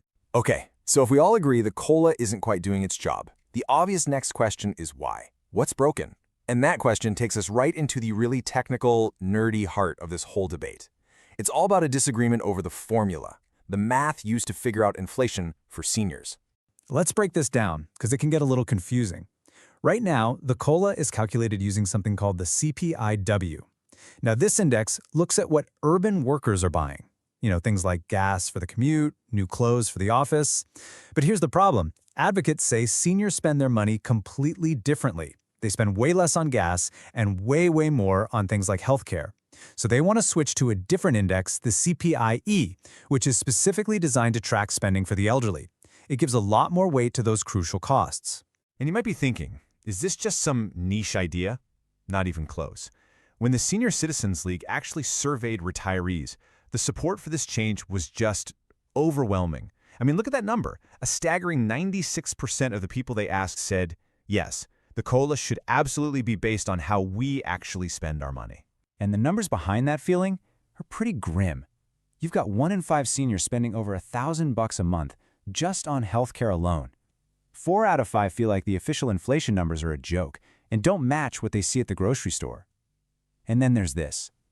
13% of seniors are trying to get by on less than $1,000 a month.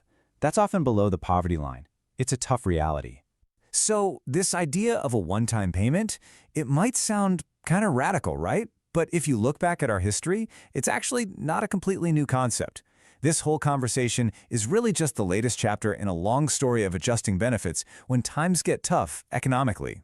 Yeah, I mean, this idea definitely builds on stuff we've seen before. Remember the Great Recession back in 2009? Social Security recipients got $250 checks then. And just a few years ago, there was a big push for a $200 a month increase. And of course, we all remember the stimulus checks, the economic impact payments during the pandemic. So you see, the idea of sending targeted direct cash, it's been done. So history shows us it's possible, right? The government can step in and send direct help when things get bad. But, and this is a big but, it's really important to remember that just because it happened before doesn't mean it'll happen again.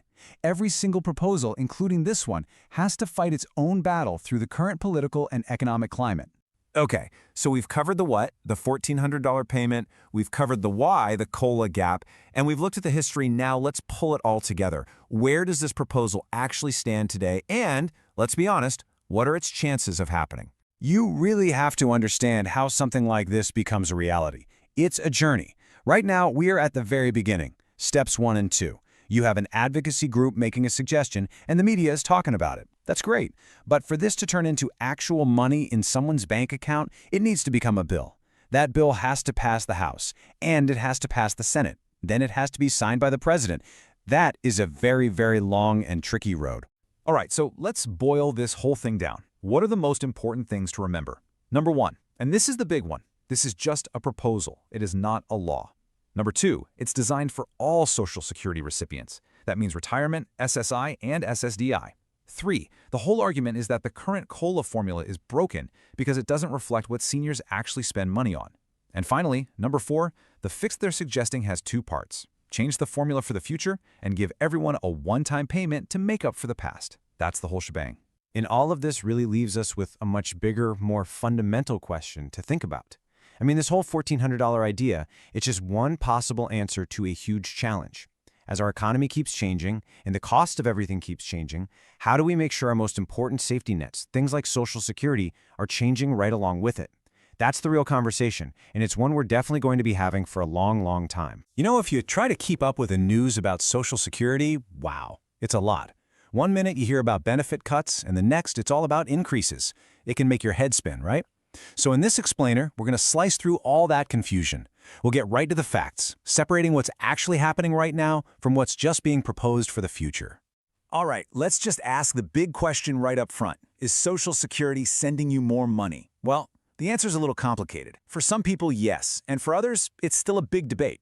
There's one major change that's already law and has led to significant payouts for a specific group of people. For everyone else, there are other big ideas on the table. Our goal today is to show you exactly what's what. Okay, so here's our roadmap for today. We'll talk about some big Social Security changes, then the real money that's happening right now, what else is on the horizon, a totally different vision for the administration, and finally, what this all means for the future of your benefits. Let's jump in. Okay, Section 1, real money right now. We're going to start with a change that's already a done deal. This isn't a proposal, it's a confirmed law that is already having a direct financial impact on a specific group of retirees. And when I say financial impact, I mean it. Check out this number, $6,710. That's the average retroactive lump sum back payment that millions of beneficiaries are receiving right now because of this new law. I mean, wow.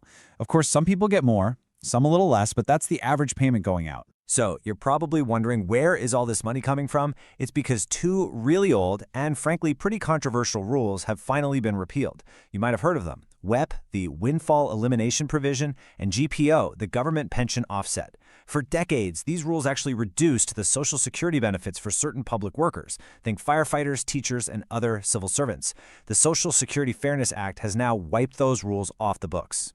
And it all happened pretty fast, really.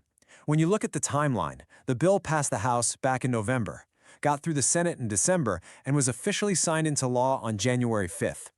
Right after that, starting in February and March, the Social Security Administration got to work distributing all those back payments. Now, it's super important to understand who this applies to. The people getting these payments are the retirees, survivors, and spouses who were directly hit by those old WEP and GPO rules. But, and this is a big but, that's not everybody. In fact, it's a pretty specific group, only about 3 to 4% of all Social Security beneficiaries. So the vast majority of people, including most folks on SSDI and SSI, were never affected by those rules, which means this particular change doesn't apply to them. Okay, so that's the Fairness Act, which is done, but that's not the end of the story. Now we're looking ahead to what's on the horizon. Let's dive into some other big legislative proposals that could mean more money for a lot more people down the road. Right now, there are really 2 big ideas floating around for a future raise. On one side, you have the Social Security Expansion Act, a proposal from Senator Bernie Sanders. It's pretty straightforward. Give everybody on Social Security an extra $200 a month. And to pay for it, raise taxes on the highest earners. On the other side is a more targeted approach. The idea here is to send those extra checks only to the lowest income beneficiaries. The theory is that they're the most likely to spend that money right away, giving the economy a more immediate jolt. And just to put that first idea into real numbers, an extra $200 a month comes out to $2,400 a year. That would be a serious increase for every single person receiving benefits. But, and it's so important to remember this is still just a proposal. It has not been passed into law. Okay, let's shift gears completely. There's a whole other vision for how to improve Social Security, and this one has nothing to do with passing new laws for benefit raises. Instead, it's all about making the system stronger from the inside out through better management and different tax policies. And you can really see this viewpoint summed up in this quote from former President Donald Trump. He says, "I signed one big, beautiful bill and allowed no tax on Social Security for our great seniors." So for this approach, the key isn't necessarily bigger checks from the government, but letting seniors keep more of the money they already have by cutting taxes on their benefits. And folks who support this administrative approach, they point to some pretty impressive stats. For example, the Social Security Commissioner, Frank Bisignano, highlighted how they slashed call wait times by a whopping 73%. They also talk about rooting out waste and fraud, like clearing 12.4 million names of people over 120 years old out of the database, launching 24/7 online access, or removing hundreds of thousands of ineligible individuals from the system. The whole idea is that a more efficient, fraud-free system is a stronger system for everyone. So, wow, we've covered a lot of ground, and some very different ideas for what's next. Let's try to pull this all together and figure out, what does this all mean for the future of your benefits? Okay, so when you boil it all down, there are really three distinct paths we've looked at. First, you have the Fairness Act. The status on that one is confirmed law, and it's already providing back pay and raises for that specific group affected by WEP and GPO. Then you have the two big future ideas. There's the legislative path, passing new laws to raise monthly checks for lots of people, and then there's the administrative vision, which is all about strengthening the system from within through efficiency and tax cuts. And really, that brings us to the ultimate question, doesn't it? Bigger checks versus a stronger system. What's the right path forward? Should the main goal be getting more money into people's pockets every month to deal with the rising cost of living? Or should the priority be on creating a more efficient, streamlined, and fiscally sound system for the long haul? There's no easy answer, but whatever we decide will define the future of Social Security for tens of millions of Americans. Think about this number, $370. According to some recent congressional reports, that's roughly how much buying power the average Social Security check has lost every single month over the last 15 years. Why? Because those little COLA increases just haven't kept pace with real life. So, naturally, Washington is talking about how to fix this, and there are two big ideas on the table right now. On one hand, you have the Social Security Expansion Act. This one's pretty straightforward. It proposes adding an extra $200 to everyone's benefit check every single month. Then, on the other hand, there's the American Worker Rebate Act. This is a totally different approach. It's a one-time payment, a $600 rebate check for working Americans, which would also include seniors. Okay, so this is super important to understand. These are just proposals. They are not laws. I really want to stress that. They could get changed, they could get stuck in committee, they could just disappear entirely. It's good to know they're being talked about, but please do not build your budget around this money. It might never happen.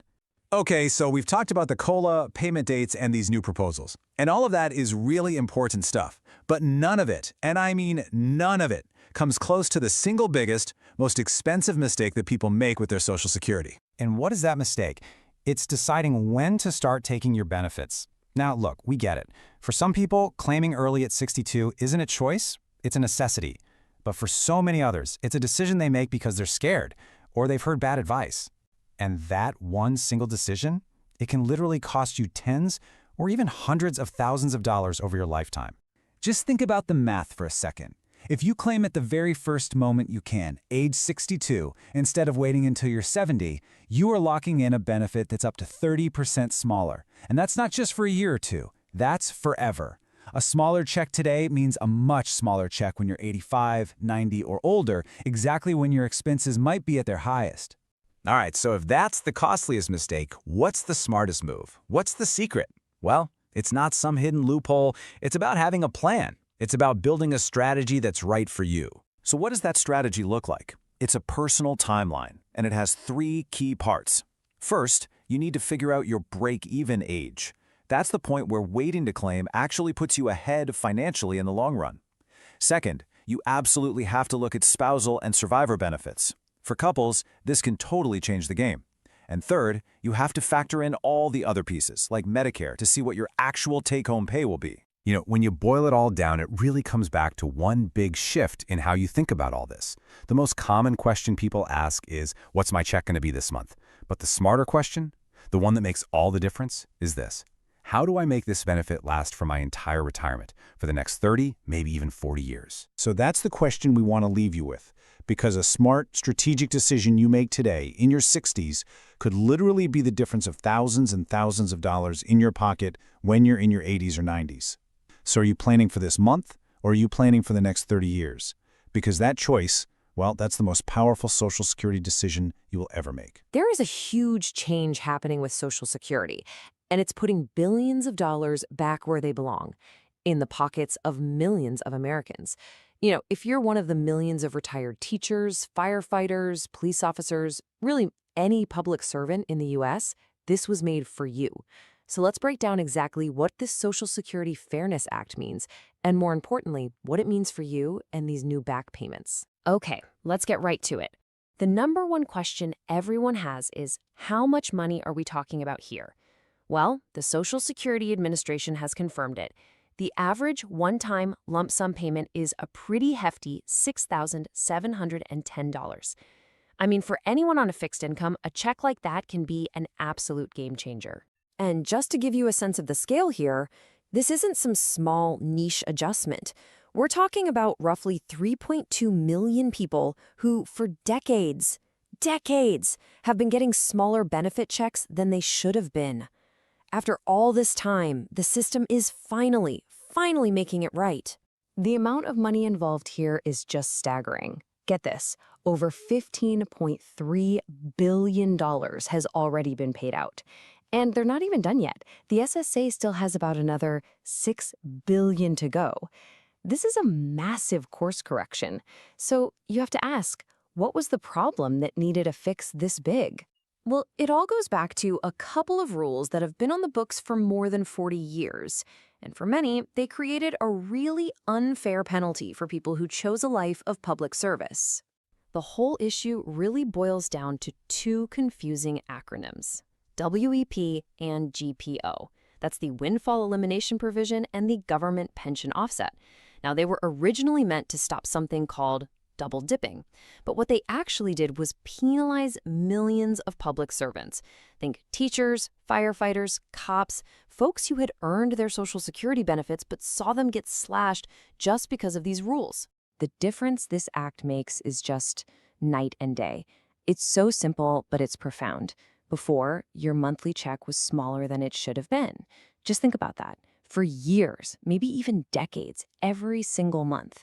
But now, after the Fairness Act, those reductions are gone, wiped out.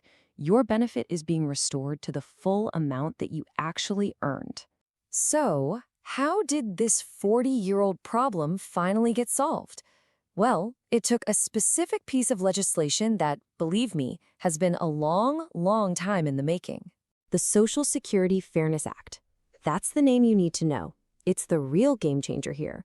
It was signed into law early this year, and it does one simple, powerful thing. It repeals both WEP and GPO. It just ends that 40-year practice of cutting benefits for this group of retirees. Period. You know, this quote really just says it all. This isn't a handout. It's about restoring what is rightfully yours. That's the heart of it, right?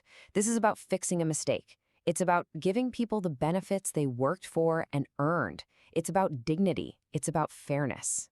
All right, so we've talked about the why and the how. Now let's dig into the part you've been waiting for, the specifics of what this is going to mean for your bank account. So this fix really comes in two parts. First, there's that big one-time back payment we talked about, that average of $6,700. But maybe even more important for your long-term planning is the second part, a permanent, ongoing increase to your monthly Social Security check. On average, we're talking about an extra $360 every single month. That adds up fast. So you might be wondering, why the big lump sum payment? Well, it's because even though the law was signed this year, they made it retroactive all the way back to January of last year. So the SSA is basically playing catch-up. They're paying you for all those months you were underpaid since then. And that's what makes out these really substantial back payments. Okay, let's get into the practical stuff. What happens now? Let's walk through the official timeline and, most importantly, what you might need to do to get your money. So here's the official timeline right from the Social Security Administration. The repeal officially kicked in back in January of 2024. Now the SSA starts the massive job of adjusting payments in February of 2025. By April 2025, most people should start seeing that new, higher monthly amount hit their accounts. Some of the more complex cases will take a little longer, but they're aiming to have every single adjustment done by November 2025. So a little patience is needed here. All right, so what do you need to do right now? This is really important. It breaks down into two groups. First, if you're already getting Social Security checks that were being reduced by WEP or GPO, you don't have to do a thing. Seriously, the SSA will handle it all automatically. The only thing you should probably do is log into your account and make sure your contact info is up to date.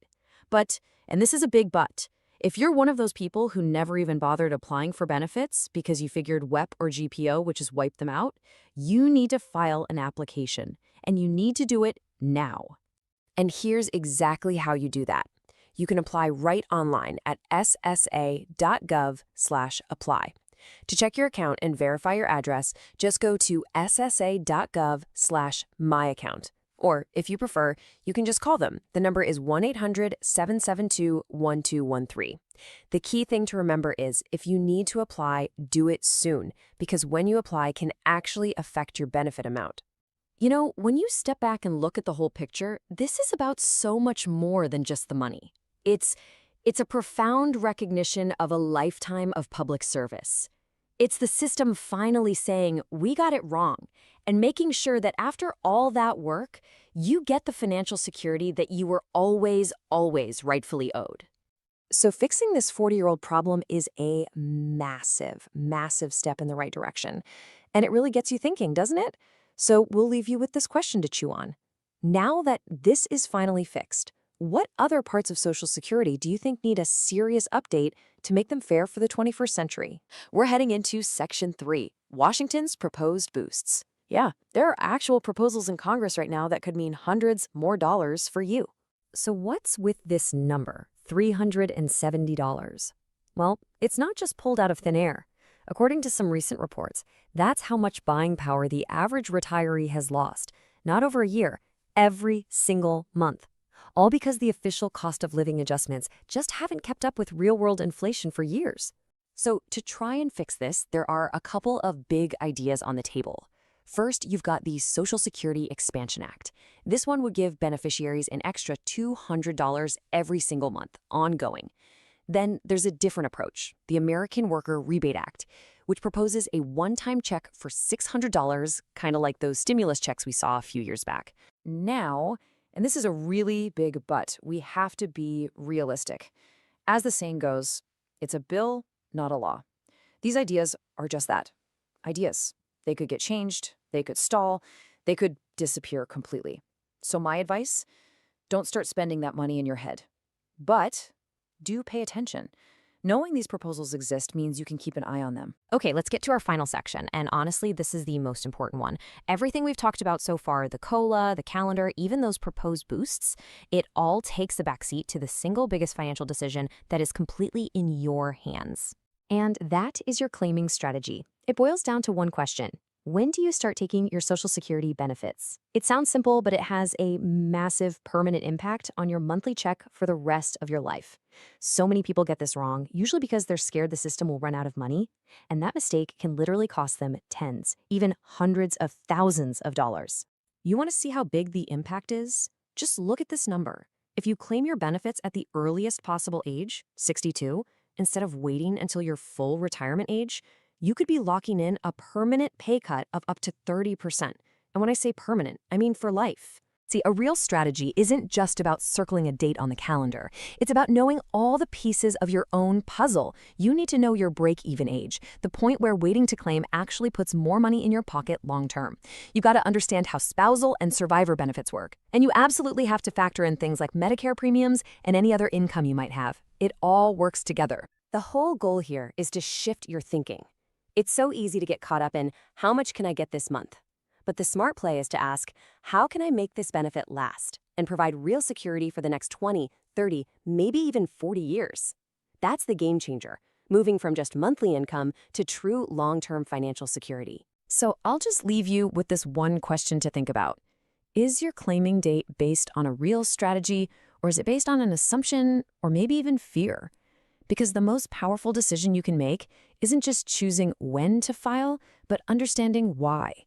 A smart choice now, in your 60s, can translate into thousands and thousands of extra dollars later in life when you are absolutely going to need it the most. Today, we are going to tackle a really confusing Social Security topic that's, well, it's all over the internet. It's this so-called lump sum payment. So what is it? And more importantly, could you be owed one? Let's find out. So you've probably seen the headlines, maybe heard the chatter online about this big special payment that's supposed to be coming from the Social Security Administration. I mean, it sounds pretty exciting, right?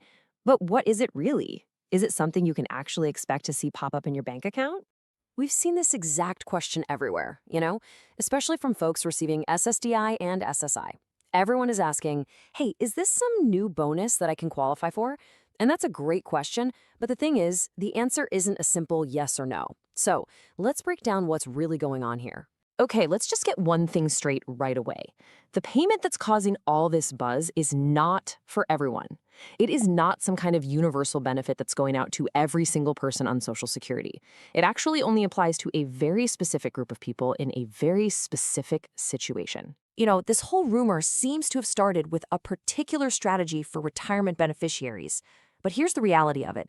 The vast majority of people, we're talking about 76%, they file for their benefits before they even hit their full retirement age.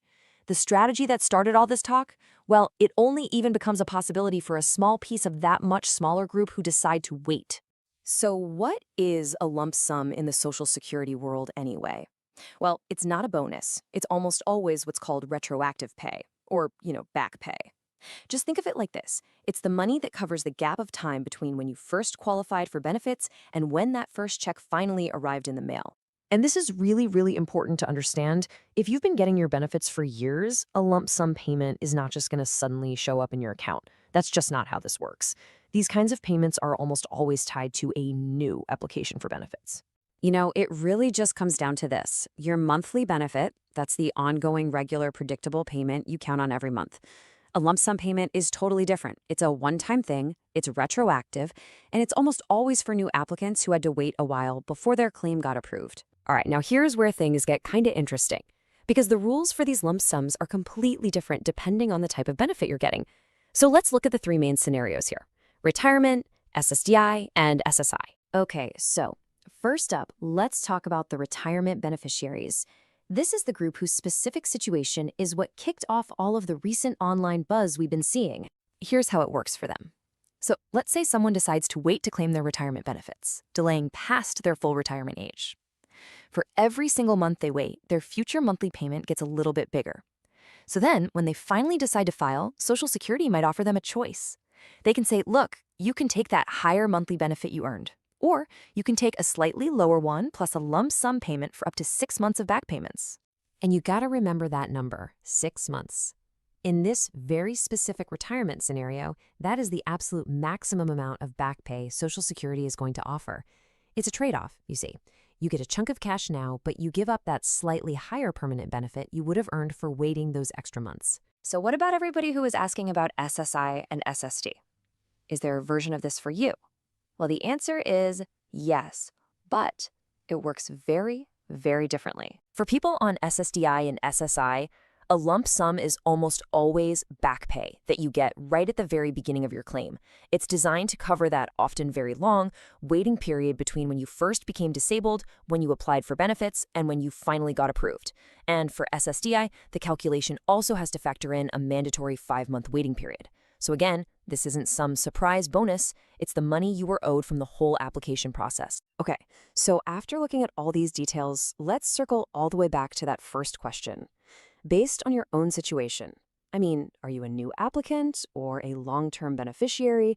Are you on retirement, SSDI, or SSI? Does this so-called special payment actually apply to you? Look, here's the bottom line. Whether we're talking about retirement, SSDI, or SSI, these lump sums are just back payments. They're not bonuses. And they almost always happen at the very beginning of a claim, not years down the road. And probably most importantly, the rules are different for every single one of these programs. With so much misinformation floating around out there, knowing the actual facts is your single best financial tool. The real takeaway here isn't about some surprise check. It's about understanding the system that you rely on. So here's a thought. What's one thing you can do this week to better understand your own benefits? Today, we're jumping into a really interesting idea that could totally change how we look at financial support, especially when times get tough. It's all about asking, is there a smarter way to help people out? You feel it, I feel it, we all feel it, right? The price of just about everything seems to be going up and up. It puts a real squeeze on your wallet, and that leads us to a huge question. With costs climbing like this, is there a better, more intelligent way to provide some relief? And that right there is the heart of the problem. We've all seen prices jump, But for a lot of people, especially folks on Social Security or other fixed incomes, the money coming in just isn't keeping up with the money going out. So we're going to look at one idea that's designed to fix that exact problem. So what is this new idea all about? Well, because of all the economic challenges we've seen, experts are talking about a pretty major shift in how we handle this stuff. It's a much more targeted approach, and it's really different from what we've done in the past. The big number at the center of this whole proposal is $2,000. And no, not just as a one-off payment, but as a regular monthly check. This is the number that supporters think could offer some real, consistent help. Okay, so how would this thing actually play out? Well, the idea is for these ongoing monthly checks, but, and this is the key difference, they wouldn't go to everybody. They'd be aimed specifically at low and fixed income households. The whole goal is to give them immediate spending power to help them cover that gap that inflation has created. But why do it this way? Why only target certain people?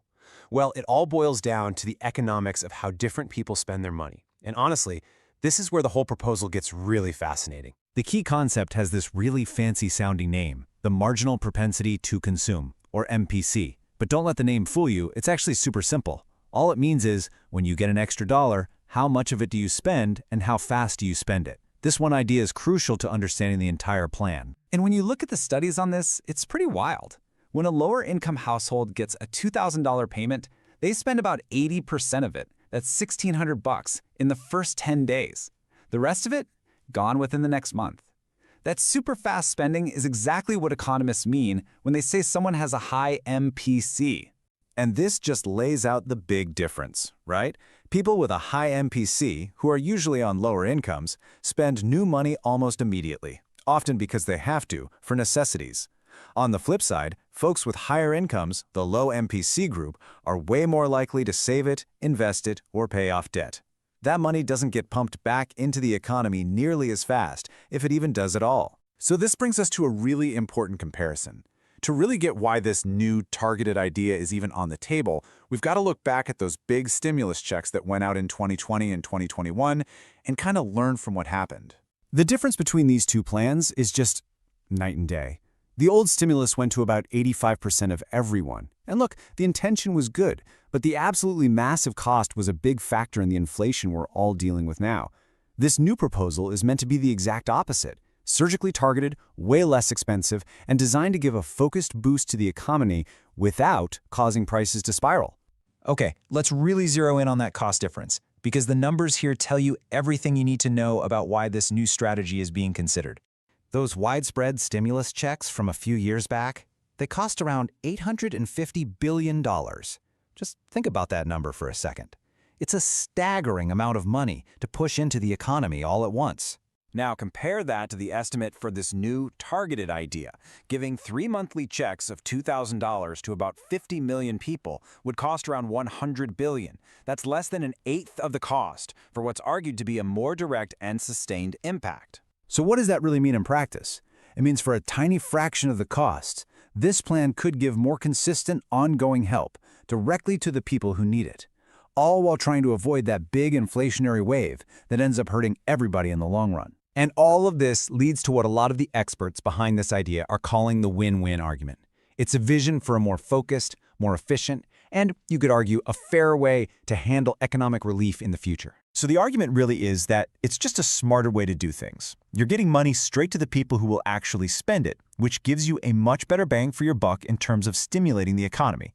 And by learning from the past, the goal is to be more cost-effective and a lot fairer, especially to those whose incomes have fallen behind. And in the end, it really does come back to this simple quote. The whole point of a stimulus check is for people to spend it. I mean, that's why it's called a stimulus. Giving it to people who are just going to park it in a savings account doesn't really achieve that goal. Giving it to the folks who'll spend it right away absolutely does. Which, of course, leaves us with that one big question. When you look at the lessons from the past, and you follow the economic logic we've just walked through, could this kind of targeted approach be the future of financial relief? It's definitely a powerful idea to think about. Today, we're diving into some really big proposals that could change the monthly benefits for millions of people who receive Supplemental Security Income, or SSI. All right, let's start with this number. For 2025, the absolute maximum federal SSI benefit for a single person is $967 a month. That's the ceiling. the most anyone can get from the program each month. And that brings us to the big question, right? With the cost of everything these days, rent, food, you name it, a lot of people are asking if that amount is really enough to get by. So to really get what these proposals are all about, we first have to understand the problem they're trying to fix. And it really all comes down to a growing financial gap between SSI benefits and the official poverty level. You know, it's interesting. When this program was created more than 50 years ago, the whole point was to act as a safety net, to keep people right at the federal poverty line. But over the decades, well, it's fallen behind. And this chart just lays it all out, doesn't it? On one side, you've got the max SSI benefit at $967. On the other, the 2025 federal poverty line, which is $1,304. You can literally see the gap right there. And that difference comes out to $337 every single month. That's the shortfall, and that number is at the absolute heart of this whole debate. You can really feel the urgency in this quote from our source material. I mean, that's pretty powerful language, and it just shows how strongly some people feel that the system needs to be modernized to close that gap. Okay, so we've seen the problem. Now, what are the proposed solutions? Well, the first big one is a piece of legislation aimed squarely at closing that financial gap we just looked at. It's called the SSI Restoration Act. You can basically think of it as a big package of updates trying to modernize parts of the program that, frankly, haven't been touched in decades. The single biggest, most significant change in this act would be to raise the maximum monthly benefit to match the federal poverty line. The goal is to get the program back to doing what it was originally intended to do. So remember that $337 gap? This would close it. For someone getting the maximum benefit, this would mean a direct increase of $337 a month, bringing their total from $967 up to that poverty line figure of $1,304. Now, this is absolutely critical to understand. This is a proposal. It's being discussed, but it has not been passed by Congress. It is not current law. Okay, so the next big proposal tackles another part of the program that critics say is seriously out of date, the super strict limits on how much money a person can have in savings. These limits on assets, they haven't been updated for inflation in decades. This makes it almost impossible for people to save up even a small emergency fund for, a car repair or an unexpected bill. And the proposed change here is huge. The asset limit for a single person would jump from the current $2,000 all the way up to $10,000. And for married couples, the increase is just as dramatic. It would go from that long-standing $3,000 limit to a proposed $20,000. To put that in perspective, for an individual, that's a 500% increase in how much they'd be allowed to save without being penalized or losing their benefits. So, with such significant changes on the table, the natural question is, okay, what's the holdup? What's the current status of all this in Congress? So just to sum it all up, the SSI Restoration Act is really this bundled package of reforms. It's trying to raise the benefits to the poverty line and also massively increase those savings limits, tackling the two major issues we've just covered. And this brings us to the bottom line.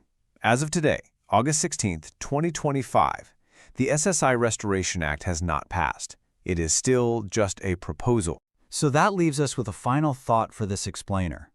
When you look at that documented gap between the benefits and the poverty line and the fact that these rules haven't been updated in decades, it really makes you wonder, what level of priority should reforming SSI have on the national agenda? If you're one of the tens of millions of Americans who get Social Security, there's a new proposal making some serious waves that you really need to hear about. An advocacy group is pushing hard for a pretty significant one-time payment for everybody who gets benefits. So in this explainer, we're going to break down exactly what this proposal is, why it's even on the table right now, and what it could all mean for you. So let's just cut right to the chase. The number at the very heart of this whole conversation is $1,400. Now, this isn't some new monthly increase or a tiny adjustment we see every year. Nope, this is a proposal for a single direct payment. The whole point is to provide some immediate financial relief. It's a pretty big number, and it's meant to tackle a financial strain that, according to proponents, has been building up for years now. So who would actually get this money? Well, the proposal isn't just for one small group. It's designed to cover absolutely everyone who receives Social Security benefits. That means retirees, of course, but it also includes folks on supplemental security income, that's SSI, and Social Security Disability Insurance, or SSDI. The whole idea is to give a big, broad-based boost to all beneficiaries who are trying to make ends meet on these fixed incomes. Okay, so why now? Why this big push for a $1,400 payment all of a sudden? Well, the answer really gets into a long-running debate over something called the COLA, the Cost of Living Adjustment. The people behind this payment argue at the system we're using right now to adjust benefits for inflation, well, they say it's fundamentally broken and that millions of people are falling further and further behind because of it. Every year, Social Security benefits get a little bump, a percentage increase, to help people keep their buying power as the prices for, well, everything go up. That's the COLA. And in theory, it sounds like a perfect system, right? If your rent, your groceries, and your gas all get more expensive, your benefits should go up to match. But, and this is a big but, the core argument of this new proposal is that in the real world, it's just not working that way at all. The main voice you're hearing behind this push is a nonpartisan group called the Senior Citizens League, or TSCL for short. For years, they've been making this case that the annual COLA increases are, to put it simply, just not enough. They argue there's this growing gap between the benefit increases people get in their checks and the actual real-world inflation they're facing, especially for the big things like housing, food, and of course, healthcare. And this right here gets to the technical, kind of nerdy heart of the problem. See, the current COLA is calculated using something called the CPIW. It basically tracks the spending habits of younger, working-age people in cities. But critics, like the TSCL, say that's a huge flaw. Why? Because the spending habits of a 40-year-old office worker are completely different from a 75-year-old retiree. For example, seniors spend a much bigger chunk of their income on healthcare, a cost that the CPIW barely registers. So the TSCL wants to switch to the CPIE, which is based on the spending of the elderly. They say this would finally give a true picture of the inflation seniors are up against and lead to much fairer benefit increases. In this quote from Shannon Benton, the executive director at TSCL, it really frames the whole issue perfectly. For years and years, beneficiaries have been saying, hey, my costs are going up way faster than my benefits. This quote flips the whole script. It says, instead of doubting the lived daily experience of millions of people on fixed incomes, maybe, just maybe, it's time to admit that the tool we're using to measure their costs is the thing that's actually broken. So moving beyond all the technical arguments about inflation and indexes, what's the real-world evidence for this payment? Well, the TSCL has gathered some really compelling data that, honestly, paints a pretty stark picture of the financial pressures that millions of beneficiaries are dealing with right now, today. Just let this number sink in for a minute. 7.3 million. According to the TSCL's research, that is how many American seniors are trying to get by on less than $1,000 a month. That's not just a low number, it's below the federal poverty line. And as the organization points out, in most cities, that's less than what you'd pay for just a modest apartment, let alone food, utilities, medicine, everything else. This is the reality that's fueling this urgent call for relief. And this dependency is it's absolutely key to understanding the problem. For so many people, Social Security isn't just a little extra check to help out. It's their entire livelihood. This research shows that for nearly 4 out of every 10 beneficiaries, Social Security isn't just part of their income, it is 100% of their income. So when that's your only source of money, even a small gap between your benefit increases and the rising cost of living can be completely devastating. And when you look at the opinions of the beneficiaries themselves, the message is crystal clear. A survey by the TSCL found just overwhelming support for changing how the COLA is calculated. We're talking 96% in favor of using an index like the CPIE that actually reflects their spending. The survey also found that 1/5 of seniors are spending over $1,000 a month just on healthcare. And maybe the most telling part, 4 out of 5 felt that inflation was way higher than the official numbers the government was reporting. So this isn't just a policy debate, it's this widespread feeling of being left behind. Now, it's really important to understand that this whole idea of a direct payment isn't just coming out of thin air. There's actually a history of the federal government providing this exact kind of direct assistance. This $1,400 proposal is really part of a much bigger ongoing conversation about how we can strengthen Social Security benefits for everyone. If you look back, you can see some really clear examples. Back during the Great Recession in 2009, the government sent out $250 economic recovery payments to people on Social Security and SSI. And of course, much more recently, during the pandemic, millions of us got those economic impact payments, the stimulus checks. The TSCL points to these examples as proof that when things get economically uncertain, the government can and has stepped in with direct financial help, This new proposal fits right into that pattern. And this proposal for a one-time payment, it's not the only idea out there for boosting benefits. Not by a long shot. There have been several other pretty big plans discussed recently. For example, Senators Bernie Sanders and Elizabeth Warren brought back the Social Security Expansion Act. That's a bill that would increase benefits by $2,400 a year, so $200 every month. And similarly, during his 2020 campaign, Joe Biden also proposed a $200 per month increase. This all just goes to show that the push for a $1,400 check is part of a much wider call from a lot of different people to provide more substantial support. So with all of this context, you've got the flawed COLA, the real financial hardship, the history of these kinds of payments, and all these other proposals floating around, we finally get to the big question. We have this compelling proposal on the table, so what happens next? Where does this whole idea go from here? Okay, this right here is the most important thing to clarify right now. The $1,400 catch-up payment is a proposal from the Senior Citizens League. It is not a bill sitting in Congress, and it is definitely not a law. It's an idea that's being pushed by a very influential advocacy group to spark a conversation and, frankly, to put some pressure on lawmakers. The goal is to get this concept onto the legislative agenda, but as of today, that's what it is, a proposal. So let's do a quick recap of the key takeaways from all this. First, a major advocacy group, the TSCL, is pushing for a one-time $1,400 payment. Second, this is a direct response to the cost of living adjustments that they say just haven't kept up with real-world inflation for seniors. Third, their case is backed up by some pretty stark data on financial hardship. And finally, this kind of direct payment isn't new. It has been used before during tough economic times. And that leaves us with this final really crucial question. This $1,400 proposal, it's a potential short-term fix for a very long-term problem. And whether this specific plan ever moves forward or not, the underlying issues, how do we accurately measure inflation for seniors? How do we make sure benefits provide a dignified standard of living? Those questions aren't going away. It really forces all of us to think bigger. As our economy keeps changing, how does this fundamental pillar of our social safety net need to evolve right along with it? So what would it really take for another round of stimulus checks to be sent out? It is, without a doubt, a question on millions of people's minds. And you know what? The answer might be a lot closer than you think.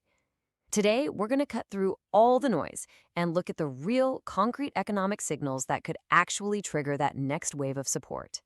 Look, this is the question, right? It's probably one of the most common questions being asked right now. And if you're wondering about it, you are definitely not alone. The fact that so many people are even asking tells its own story. A lot of folks are feeling the financial squeeze. But to find the real answer, we can't just look at our own finances. We have to look somewhere else entirely. And this is the fundamental idea we have to start with. A stimulus check? Sure, it feels incredibly personal. It lands right in your bank account. But where it comes from? Not personal at all. You have to think of it like a giant emergency lever the government pulls when the entire economic engine of the country starts to stall. They're not trying to fix your personal budget. They're trying to fix the country's economy. Okay, let's really break this down because this gets right to the heart of everything. On one side, you have the common assumption, which makes total sense. People are hurting, they need help, so the government should help. It's logical. But on the other side, you have the economic reality. The government really only acts when the entire economy is in trouble, when it's shrinking, when it's heading for a recession. Those stimulus checks we get are really just a side effect of that much bigger problem. The economy is the patient, and the stimulus check is the emergency medicine. So if we're going to be economic detectives, watching for these signs of weakness, where do we look first? Well, there is one single report that stands head and shoulders above all the rest.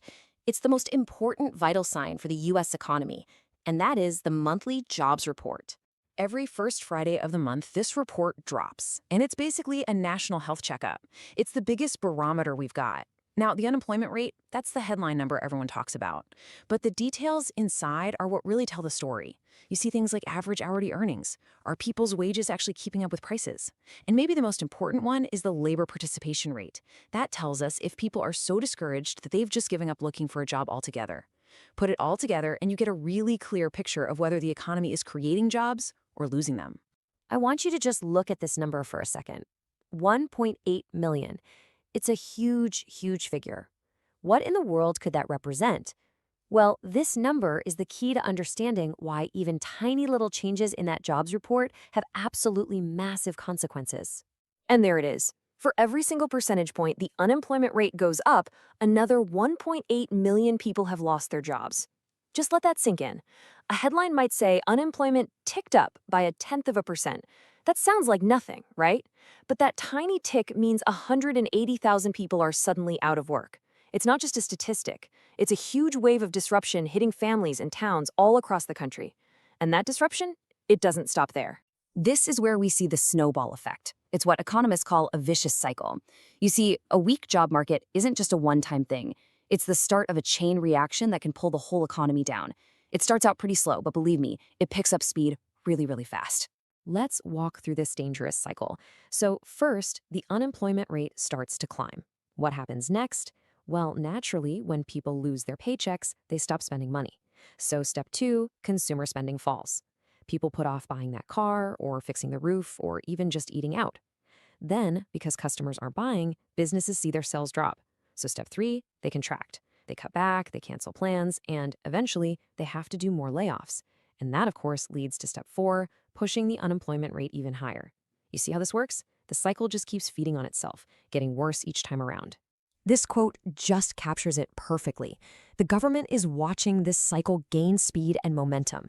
They know that once it really gets going, it's incredibly hard to stop. And that exact moment, when that cycle is threatening to spiral, that's when stimulus checks go from being a vague idea to an urgent plan. The whole point of a stimulus check is to jump right into step 2, to boost consumer spending and try to break that cycle before it gets any worse. So the jobs report is signal number 1 for sure. But there's another really crucial indicator that tells the same story: what the Federal Reserve is doing with interest rates. Watching the Fed gives us a peek behind the curtain at their private assessment of how the economy is really doing. It's really a tale of 2 different approaches. When the economy is running hot and growing fast, the Fed worries about inflation. So they raise interest rates to make borrowing money more expensive, which kind of cools everything down. But the opposite is also true. When the Fed starts cutting interest rates, that is a crystal clear signal that they think the economy is weak and needs a boost. They're making it cheaper to borrow money to try and get businesses and people spending again. And this brings us to a super important rule of thumb. When you see the Federal Reserve start aggressively cutting interest rates, even if officials are on TV saying the economy is strong, you need to pay attention to what they do, not what they say. Those rate cuts are a hidden signal. They're a quiet admission that behind the scenes, the data they're looking at is worrying enough to step in. They're trying to get ahead of a bigger problem. And this isn't just some abstract theory. This link between a weak economy and a big government response is a very well-established pattern. In fact, if you look back at every major recession we've had in recent memory, the playbook is remarkably consistent. I mean, the historical record here is undeniable. In 2001, after the tech bubble popped, boom, we got stimulus checks. In 2008, during the Great Financial Crisis, boom, stimulus checks. And in 2020, when the pandemic started, boom, we got multiple rounds of stimulus checks. Every single major economic downturn in the last 25 years has been met with the exact same response. It's just become a standard tool in the economic toolkit. This quote from one of the sources just says it all, doesn't it? The response is predictable. When the economy hits a major wall, rising unemployment, shrinking growth, the government and the Fed act. They cut interest rates and they send out money. History shows us this isn't really an if question anymore. It's a when question. Now, a lot of us think the government is just too slow to react. But when a real crisis hits, they can move with incredible speed. Let's just look at the example from late 2020. A stimulus bill was signed into law on December 28th. The very next day, December 29th, direct deposits were already starting to hit people's bank accounts. Within a week, almost everyone had their money. The point is, the system is already built. When they decide to turn on the faucet, the money can flow almost immediately. So, this really brings us to the ultimate takeaway. We need to shift how we think about this. The real question isn't if the government will do this again. History tells us they will. The real question is, what's the pain threshold? How bad does the economy have to get? How high does unemployment have to climb before they're finally forced to pull that lever one more time? By understanding these signals, the jobs report, what the Fed is doing, the historical pattern, you're now equipped to watch the economy for yourself. So the next time you see a headline about the unemployment rate ticking up, you'll know it isn't just a number, it's a signal. And the real question is, how many more of those signals will we need to see before action becomes inevitable? This quote, it just hits home, doesn't it? It's a feeling so many people share. You wait all year for that cost of living adjustment, you're hoping it'll finally give you some breathing room, and then, poof, Rising costs have already eaten it up before you even get it. It's this incredibly frustrating cycle, and it's the exact problem that these proposals are trying to fix. So, to make this all super clear, here's how we're going to break it down. First, we'll look at the financial squeeze that's making all of this so necessary. Then we'll get into two huge proposals for a Social Security lifeline. After that, we'll see the plan for fixing that annual raise. Then we'll cover some other really critical help that's on the table. And finally, we'll wrap it all up and talk about what this could really mean for you. So, let's start right there with the core issue, the financial squeeze. I mean, why does it feel like you're running backwards, even when you technically get a raise every year? Well, the numbers, they tell a pretty clear story. This all comes down to something called purchasing power. And it's not about the dollar amount printed on your check. It's about what those dollars can actually buy. Losing 20% is, well, it's staggering. It means that the same amount of money that bought you 5 bags of groceries 10 years ago might only get you 4 bags today. It's this slow, quiet erosion of your money's value, and it's the big problem that really needs a solution. And here is where you can see the problem in black and white. You might get, say, a 2.5% cost of living adjustment, your COLA, but then a huge, essential expense like your Medicare Part B premium can jump up by 6.6%. The math is simple, and it's brutal. When your biggest costs are rising almost 3 times faster than your income, you are losing ground. Every single year. It's exactly why so many people feel like they just can't catch a break. So, the big question is, how do we fix this? Let's get into the first set of solutions. 2 major bills have been introduced in Congress that aim to provide a direct lifeline by seriously boosting Social Security payments. And we're not talking about minor tweaks here. These are substantial increases. Okay, so the first one is called the Social Security Expansion Act. The 2 key words to focus on here are immediate and across the board. This isn't something you'd have to wait years for, and it's not something that only applies to a small group of people. The whole point is to provide universal, fast relief to fight back against inflation. So what does that look like in real dollars? Well, the Act proposes a direct increase of $200. It's not a complicated percentage or a formula you have to figure out, just a flat, straightforward boost right in your monthly check. And let's be crystal clear about this. This is not a one-time stimulus payment. We're talking about an extra $200 every single month. And this would apply to everyone receiving Social Security benefits. That includes retirement, disability, spousal, and survivor benefits. I mean, when you compare that to a recent COLA that might have only been about $40 or $50 for many people, you really see just how significant this is. And if you zoom out and look at it over a full year, the impact is even bigger. An extra $200 a month? That adds up to $2,400 over the course of a year. For anyone on a tight budget, that kind of money isn't just helpful, it's transformational. That could be several months of prescriptions paid for. It could cover an unexpected car repair. Or it could simply mean less stress and not having to choose between paying the utility bill or buying groceries. Okay, so that's the first big proposal. Now, the second one is called the Social Security 2100 Act. While the Expansion Act is for everybody, this one is much more targeted. It's designed as a real lifeline for the people who are struggling the most, the folks who are currently getting the absolute minimum Social Security benefit. And the increase being proposed here, it is massive. This act would provide a $660 increase. For those on the lowest rung of the Social Security ladder, an amount like this, it's not just helpful, it's absolutely life-changing. It's a direct injection of funds aimed squarely at the most financially vulnerable people. So, what's the logic behind that $660 number? Well, it has a very specific goal, to lift recipients up to 125% of the federal poverty level. See, there are many seniors out there getting a check for around $900 a month, just trying to scrape by. This permanent increase is designed to give them not just a little relief, but a real measure of financial stability and dignity. Okay, so those were the big, immediate boosts to your check. But what about fixing that underlying problem? You know, the annual raise that never seems to be enough? Well, that brings us to the second major type of proposal, creating a stronger, more reliable cost of living adjustment, or COLA. The proposed solution is actually pretty simple. Set a new baseline. So while a recent COLA might have been 2.5%, one proposal would establish a minimum COLA of 3.5%. That word minimum is the key. It means your annual adjustment could never, ever fall below that number. It would create a protective floor, a safety net, to make sure your benefits have a much better chance of actually keeping up with real-world inflation. Now, beyond direct cash payments, there are also some really crucial proposals on the table to help with 2 of the most fundamental needs we all have: food and health. These changes are designed to address some very specific frustrations and gaps in the current system. This proposal takes on two major frustrations with the food stamp program, also known as SNAP. First up is the minimum payment. Right now, the minimum is just $23 a month, which, let's be honest, often doesn't even feel worth the paperwork. The idea is to raise that to $75, which would provide much more meaningful help. Second is the asset limit. The current limit can disqualify you for having as little as $4,500 in savings, basically penalizing you for having a small emergency fund. The proposal would more than double that limit to $10,000. So why make these specific changes? Well, the goal is pretty straightforward: to encourage more people to get the help that they're already entitled to. The estimates are kind of shocking. About 5 million seniors are eligible for food stamps, but they don't apply. And it's often because the benefit seems too small, or they're afraid of being penalized for the modest savings they've worked their whole lives for. These proposals are designed to get rid of those barriers.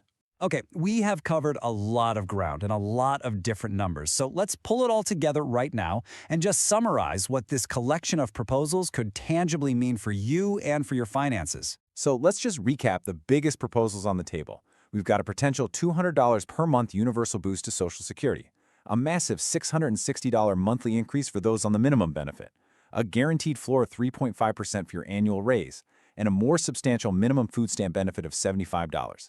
Put it all together, and you see a multifaceted approach to providing real, tangible financial relief. You know, at the end of the day, these proposals go way beyond just dollars and cents. They're about providing security and dignity and peace of mind.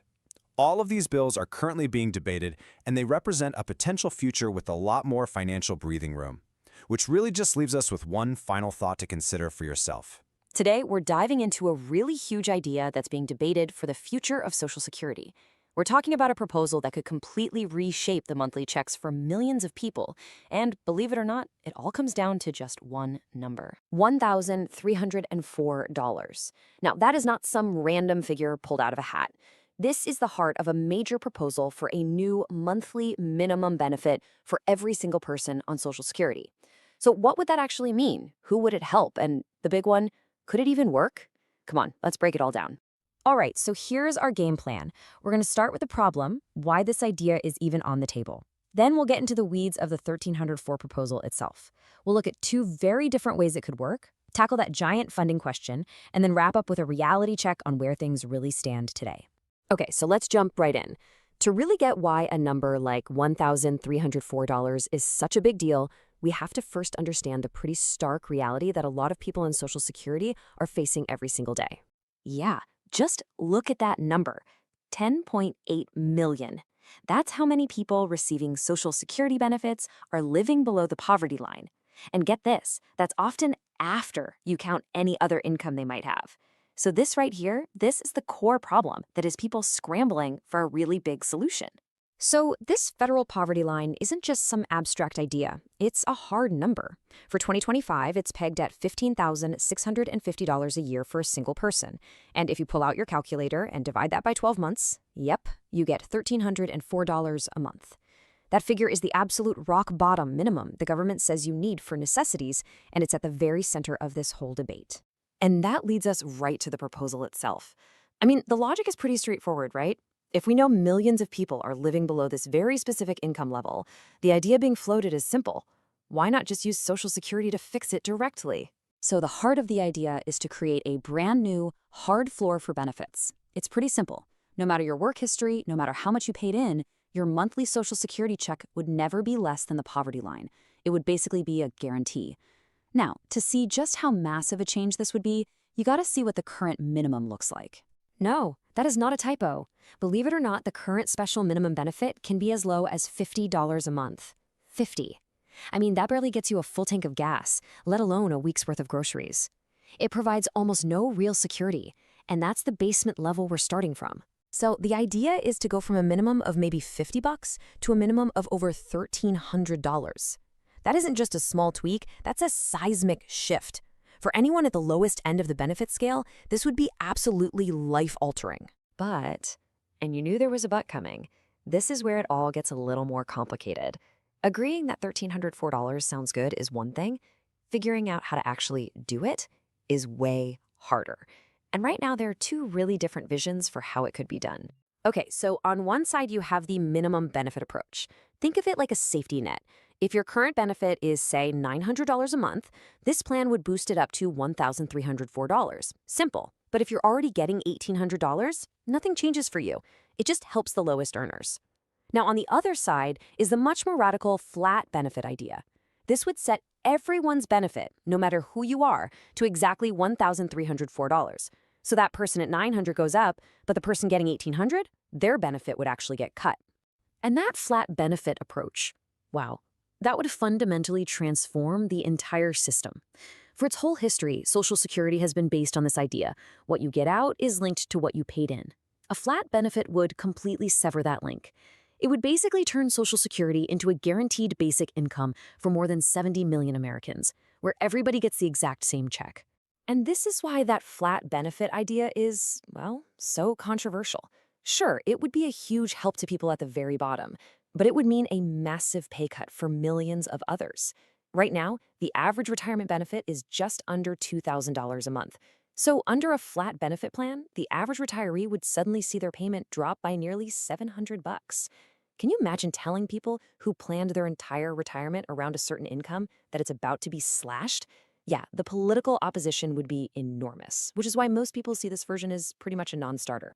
So let's put that flat benefit idea aside for a second and just focus on the more popular version, just lifting up the lowest earners. Even with that more modest plan, we still slam into the biggest question of all. How in the world do you pay for it? Yeah, this is the multi-trillion-dollar question. Raising benefits for millions of people isn't free. It would cost a staggering amount of money, and right now, nobody really agrees on where that money should come from. It's almost always the hardest part of the puzzle to solve. Well, one idea that gets thrown around is to look at the Social Security Trust Fund itself. It's got about $2.7 trillion in it, but it's invested super conservatively, so it's only getting back about a 2.4% return. Some people argue that if we invested that money a little more strategically, we could generate billions more in revenue without raising taxes on anybody. But of course, a strategy like that comes with a whole new set of risks and a whole lot of heated debate. So, after all this talk about poverty lines, different visions, and where to find the money, where do things actually stand today? It's really important we do a reality check on whether any of this is actually close to happening. And the honest-to-goodness reality is that right now, these are all just ideas. There are a ton of proposals floating around Washington, but there isn't one single piece of legislation that has broad support. A lot of observers say the concerning thing isn't just that this specific plan isn't moving forward, but that there's no unified plan for the future of Social Security at all. So what's the most important thing to take away from all this? Well, even if the $1,304 plan doesn't become law tomorrow, the fact that we're even having this conversation is huge. It tells us that the debate around Social Security is changing. The focus is starting to shift from seeing it as just a retirement program to seeing it as a powerful tool we could use to fight poverty head-on and provide a real financial safety net. And that really leaves us with this one fundamental question. For decades, we've thought of Social Security as an earned benefit. You work, you pay in, and you get it back. But should its main purpose evolve? Should its number one job be to make sure no senior, no person with a disability has to live in poverty, no matter what they earned in the past? The answer to that question is going to define the future of Social Security for generations to come. There's a question that just keeps popping up, and I see it everywhere. Are we going to get a fourth stimulus check? It's a huge topic online, and honestly, for very good reason. So today, we're going to cut through all that noise and really look at what the economy itself is telling us. So let's just get right to it. This is the question on everybody's mind. And listen, while there's tons of speculation out there, the real answer isn't buried in some political headline. Nope. It's found in the economic data. And that's not an exaggeration. We're talking about this today because for millions of people who are really feeling the financial squeeze, this isn't just some abstract idea. It's a very real daily concern. So let's try to get some real clarity. All right, here's how we're going to break this all down. We'll start with what actually triggers these payments. Then we'll look at a pretty surprising pattern from the past. After that, we'll zero in on the one economic number you need to keep an eye on. And finally, we'll talk about why the next stimulus might look totally different from the last one. Okay, first things first. What actually causes a stimulus check to happen in the first place? It's not random, and it's not just politics. It is a direct, calculated response to one specific event, an economy that's gotten sick. And when we say the economy is sick, we're really talking about a recession. That's the official word for it, right? A major, widespread, and kind of prolonged downturn that hits everything and everyone, from big corporations to your local coffee shop. And this right here is the core idea we need to understand. If you just look back at the last couple of decades, the pattern is crystal clear. Every single major recession has been followed by stimulus checks. Every single time. It's basically become a standard move in the modern economic playbook. Here's a great way to think about it. Imagine the economy is a patient. A recession? That's when the patient gets seriously ill. The lawmakers are the doctors, and their go-to prescription is a big old injection of cash. That's the stimulus, to try and get the patient back up and running. And it makes sense, right? The sicker the patient, the bigger the dose of medicine they're going to need. So let's dig into that history a little bit, because when you actually examine the numbers from past recessions, well, a really fascinating and maybe even predictive pattern starts to show up. Okay, check this out. Back in 2001, after the dot-com bubble burst, the check was for $300. Then in 2008, during that massive financial crisis, it doubled to $600. And then in 2020, with the pandemic, it doubled again to $1,200. Are you seeing the pattern here? Now, if you just follow that doubling logic, the next number in that sequence would be around $2,400. But, and I have to be super clear about this is just an observation of a historical trend. It is absolutely not a guarantee. The actual amount of any future check would depend completely on how severe the economic downturn is at the time. So if a sick economy is the trigger, how do we know when it's sick enough for the doctors to step in? Well, there's one key health report that we can all look at. It comes out on the first Friday of every single month, and it's simply called the Jobs Report. And inside this report, there are a few vital signs. You've got the headline number, the unemployment rate. But just as important is jobs created or lost. Are companies hiring, or are they laying people off? The labor participation rate tells us how many people are even trying to find a job, and average hourly earnings shows if our paychecks are keeping pace with inflation. Altogether, they paint a pretty clear picture of our economic health. So when you start to see that businesses, from the giant corporations all the way down to your local pizzeria, are slowing down their hiring, or worse, starting to let people go, that is a massive warning flare for the whole economy. It means people aren't spending as much, companies are getting nervous, and the whole economic engine is starting to sputter. That is the signal that gets lawmakers to scramble and start seriously talking about what they need to do. But, and this is really important, if they do act again, there's a good chance it won't be a carbon copy of last time. The whole strategy could shift to something much more targeted. See, the last few checks were broad. They went out to a massive chunk of the population. A targeted strategy is different. It would focus laser-like on low-income and fixed-income households. Why? Because those are the folks most likely to spend the money immediately and pump it right back into the economy. This gives you way more bang for your buck, and it does it with less risk of driving up inflation for everybody else. So the big takeaway here is this. We might need to adjust our expectations. If and when another stimulus package comes along, it could be designed very, very differently. Maybe aimed at a smaller group of people to get the maximum economic impact with the fewest negative side effects. Okay, so let's just trace that path one more time. It starts with an economic contraction. We see it in those bad jobs reports. That triggers the lawmakers' scramble, where they have to respond. Then a stimulus package is passed, and finally, the payments are distributed with one single goal: to get spent right away and kickstart the economy. So that brings us to the final thought. Based on modern history, it really doesn't seem to be a matter of if the government will intervene in the next major recession. The real question is, how sick does the economy have to get before they open up that playbook once again? That's what we'll all be watching. Okay, so you've probably seen this number making the rounds online. A massive 20.3% raise for Social Security beneficiaries.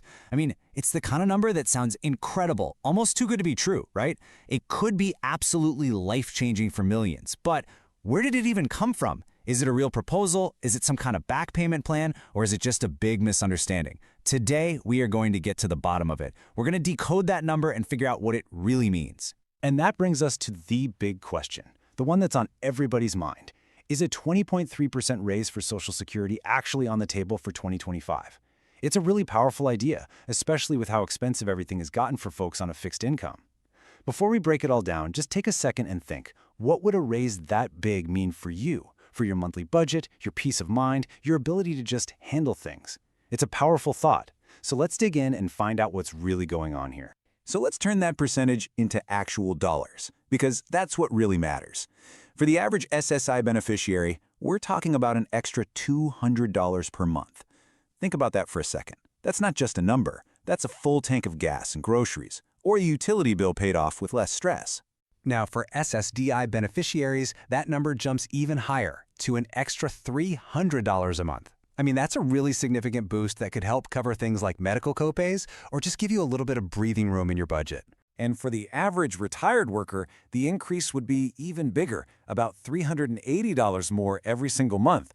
If you stretch that out over a year, that's nearly $4,600. So yeah, it is no wonder a number like 20.3% got everyone's attention. It's huge. With figures like these, you have to ask, is this for real? Is it a real possibility? Well, to find out, we have to understand where that 20.3% number actually came from in the first place. Okay, this is the key to the whole story. That 20.3% didn't just appear out of thin air. It's actually rooted in real data from the Social Security Administration. But, and this is a big but, it's the interpretation of that data that's caused all this excitement and confusion. So let's peel back the layers and actually look at the math behind the headline. All right, let's dive in and really deconstruct this number. In this section, we're going to trace that 20.3% right back to its source. And, spoiler alert, it is not a proposed bill for a new raise, and it's not a retroactive payment plan that's being debated in Congress. The truth is actually a lot simpler, and it has everything to do with the cost of living adjustments. You know, the COLAs that have already been paid out. So here's where it comes from. It's actually simple math. If we look at the official cost of living adjustments over the last few years, in 2022, we got a 5.9% raise. Then in 2023, that huge 8.7% increase. For 2024, it was 3.2%. And if we add a projected 2.5% for 2025, what do you get when you add all that up? You got it, exactly 20.3%. And that's the big aha moment right there. The 20.3% figure is not a new proposal for a one-time check. It is the cumulative total of the annual COLA increases from 2022 all the way through the projection for 2025. It's a way of measuring how much benefits have already gone up during a period of really high inflation. So it's not a future promise, it's more like a look in the rearview mirror. But that raises a really important question. If 20.3% is just the sum of old raises, why is everyone talking about back pay? Well, the answer is in the gap between those official COLA numbers and the reality of what things actually cost. And this right here, this is the heart of the issue.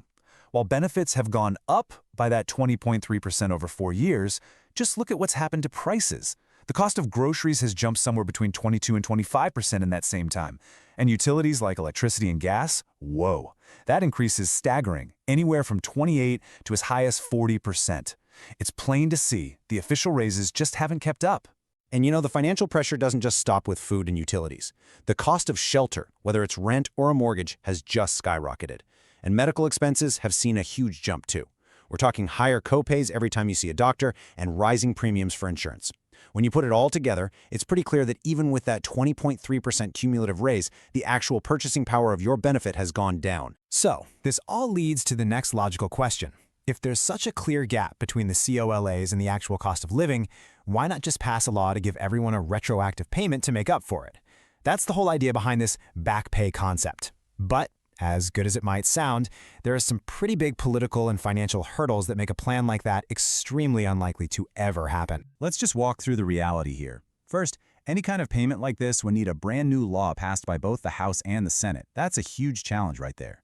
The president can't just sign an executive order and make it happen. Plus, and this is a really big one for lawmakers, pumping that much cash into the system would make Social Security's financial problems happen a lot sooner. And finally, it's just important to know that while there's a lot of talk, there is no actual bill in Congress for this 20.3% back pay idea. You know, even though this whole 20.3% conversation is based on a misunderstanding, it serves a really important purpose. It's shining a bright light on a much bigger, much more urgent debate. Is the current Social Security system, especially the way it calculates raises, still adequate for the financial realities that we're all facing today? This quote really gets to the heart of why this matters so much. For most people, getting these benefits, this isn't just some extra spending money. This is their income. It's what they depend on for most, if not all, of their budget each month. That's why these discussions are so critical. We're talking about the primary financial lifeline for tens of millions of Americans. So ultimately, that's what this all boils down to. The 20.3% figure that went viral, it isn't a real proposal, but it has become a powerful symbol. It represents the very real frustration and the financial squeeze felt by millions of people whose official cost of living adjustments are falling further and further behind their actual cost of living. It's a symptom of a much larger debate we need to have. And this brings us to our final and maybe the most important question. This whole 20.3% debate has made one thing crystal clear. There's a major disconnect between the formula and reality. So as the cost of everything, housing, food, healthcare, keeps climbing, how can the Social Security system evolve? What changes are needed to make sure that these benefits provide not just a safety net, but a real foundation for a dignified life?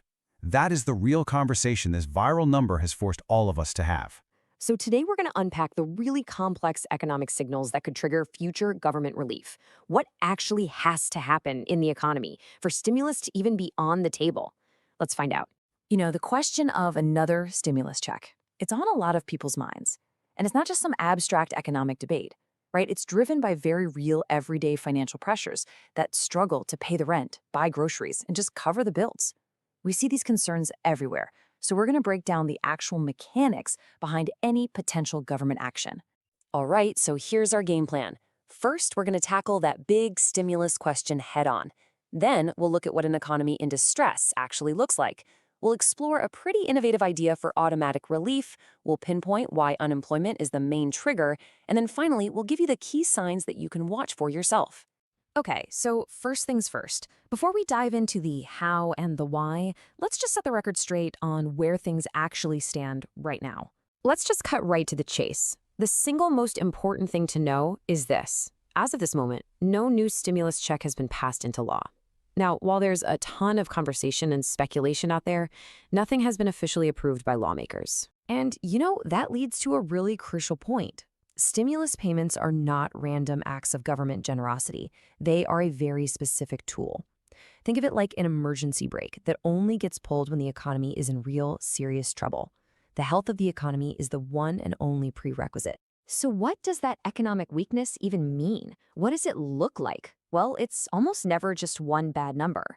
It's more like a chain reaction, a whole series of dominoes just falling one after another. Let's trace that path. And this slide right here shows that chain reaction perfectly. It all kicks off when people like you and me spend less money. That, of course, means less revenue for businesses, which forces them to cut costs, and often that means layoffs. This rising joblessness is the most visible sign of distress, and it's that final domino that really pressures lawmakers to step in. There's this quote that just perfectly captures the speed of a downturn. Building an economy is often the slow, methodical climb up the stairs. But a recession? Oh, that's the express elevator straight down. Fear and contraction, they just spread so much faster than confidence and growth. Now, I know the word recession can sound pretty scary, right? But from a purely economic view, it's actually a natural part of the business cycle. It's not necessarily a flaw, but more of a big old reset. It can be a painful process for sure, but sometimes it's what clears out the old stuff and sets the stage for the next period of growth. So when the economy takes that elevator ride down, how does the government actually respond? Well, the typical way is slow and very political. But let's explore a fascinating, much more streamlined idea that was proposed a few years back. Okay, so on the left, you've got the usual way things work. A crisis hits, and bam, lawmakers are scrambling. They debate, they argue, and eventually they try to pass these massive, complex bills like the CARES Act. It can be a really slow, politically charged process. But on the right is a totally different idea. What if the response was just built in? What if it was automatic? And this is the whole idea behind what economists call automatic stabilizers. Just think of it like a pre-programmed system with a simple if-then rule. If the unemployment rate goes up and hits a specific predetermined level, then a payment is automatically triggered and sent out to people. No debate, no scramble, just an immediate response based on real-time data. But here's the reality check. As cool and efficient as this whole if-then system sounds, it's important to remember it was only ever a proposal. The legislation was introduced, but it never actually passed into law. So our current system is still the reactive manual one, not the automatic one. So if relief isn't triggered automatically, what is the one signal that lawmakers and economists are all watching? Let's zoom in on that main trigger. It really boils down to one number more than any other, the unemployment rate. And why is that? Well, because it gives us the clearest, broadest snapshot of the entire economy's health. It's like the 30,000-foot view, you know? It tells us directly how many people are out of work, which tells us how businesses are doing on a massive scale. And that one number, it tells two completely different stories about the country. In a strong economy, low unemployment means businesses are confident, they're hiring, people feel secure enough to spend. But in a weak economy, rising unemployment signals that businesses are cutting jobs to survive, and consumers, feeling that uncertainty, start to pull back on their spending. And here's the reason why layoffs happen so darn fast during a downturn. For the vast majority of businesses out there, their single biggest bill is payroll. It's paying their people. So when their revenues drop, like we saw in that domino effect, they have to make some really tough choices to stay afloat. And cutting headcount is often the first and most significant lever they can pull. That's the direct link between shrinking consumer spending and rising unemployment. So let's bring it all together and build our own economic dashboard. If you want to know which way the winds are blowing for yourself, these are the key numbers you gotta follow. First up, of course, is that unemployment rate we've been talking so much about. But you also want to watch weekly jobless claims. Think of this as a real-time alarm bell for new layoffs. Third, the labor force participation rate. This basically asks how many people have just given up looking for a job entirely. A falling number there is about sign. And finally, average hourly earnings. This one's simple. Are people's paychecks growing or shrinking? Together, these four numbers paint a really clear picture. So at the end of the day, the takeaway is really simple. Stimulus isn't about politics. It's not about petitions. It's all about the data. A significant, sustained weakening of the economy, confirmed by the indicators we just talked about, is the one and only catalyst that puts government relief back on the table, which leaves us with one final, bigger question to chew on. We've talked about these downturns as a painful part of the cycle, but are they a fundamental flaw in how our economy is designed? Or are these big ol' resets a necessary, albeit difficult feature that ultimately allows for new growth and opportunity to come out on the other side? That's something to ponder. So there's a lot of talk right now about a new proposal for a $600 payment, right? And, it's raising a ton of questions. So today, we're going to cut through all that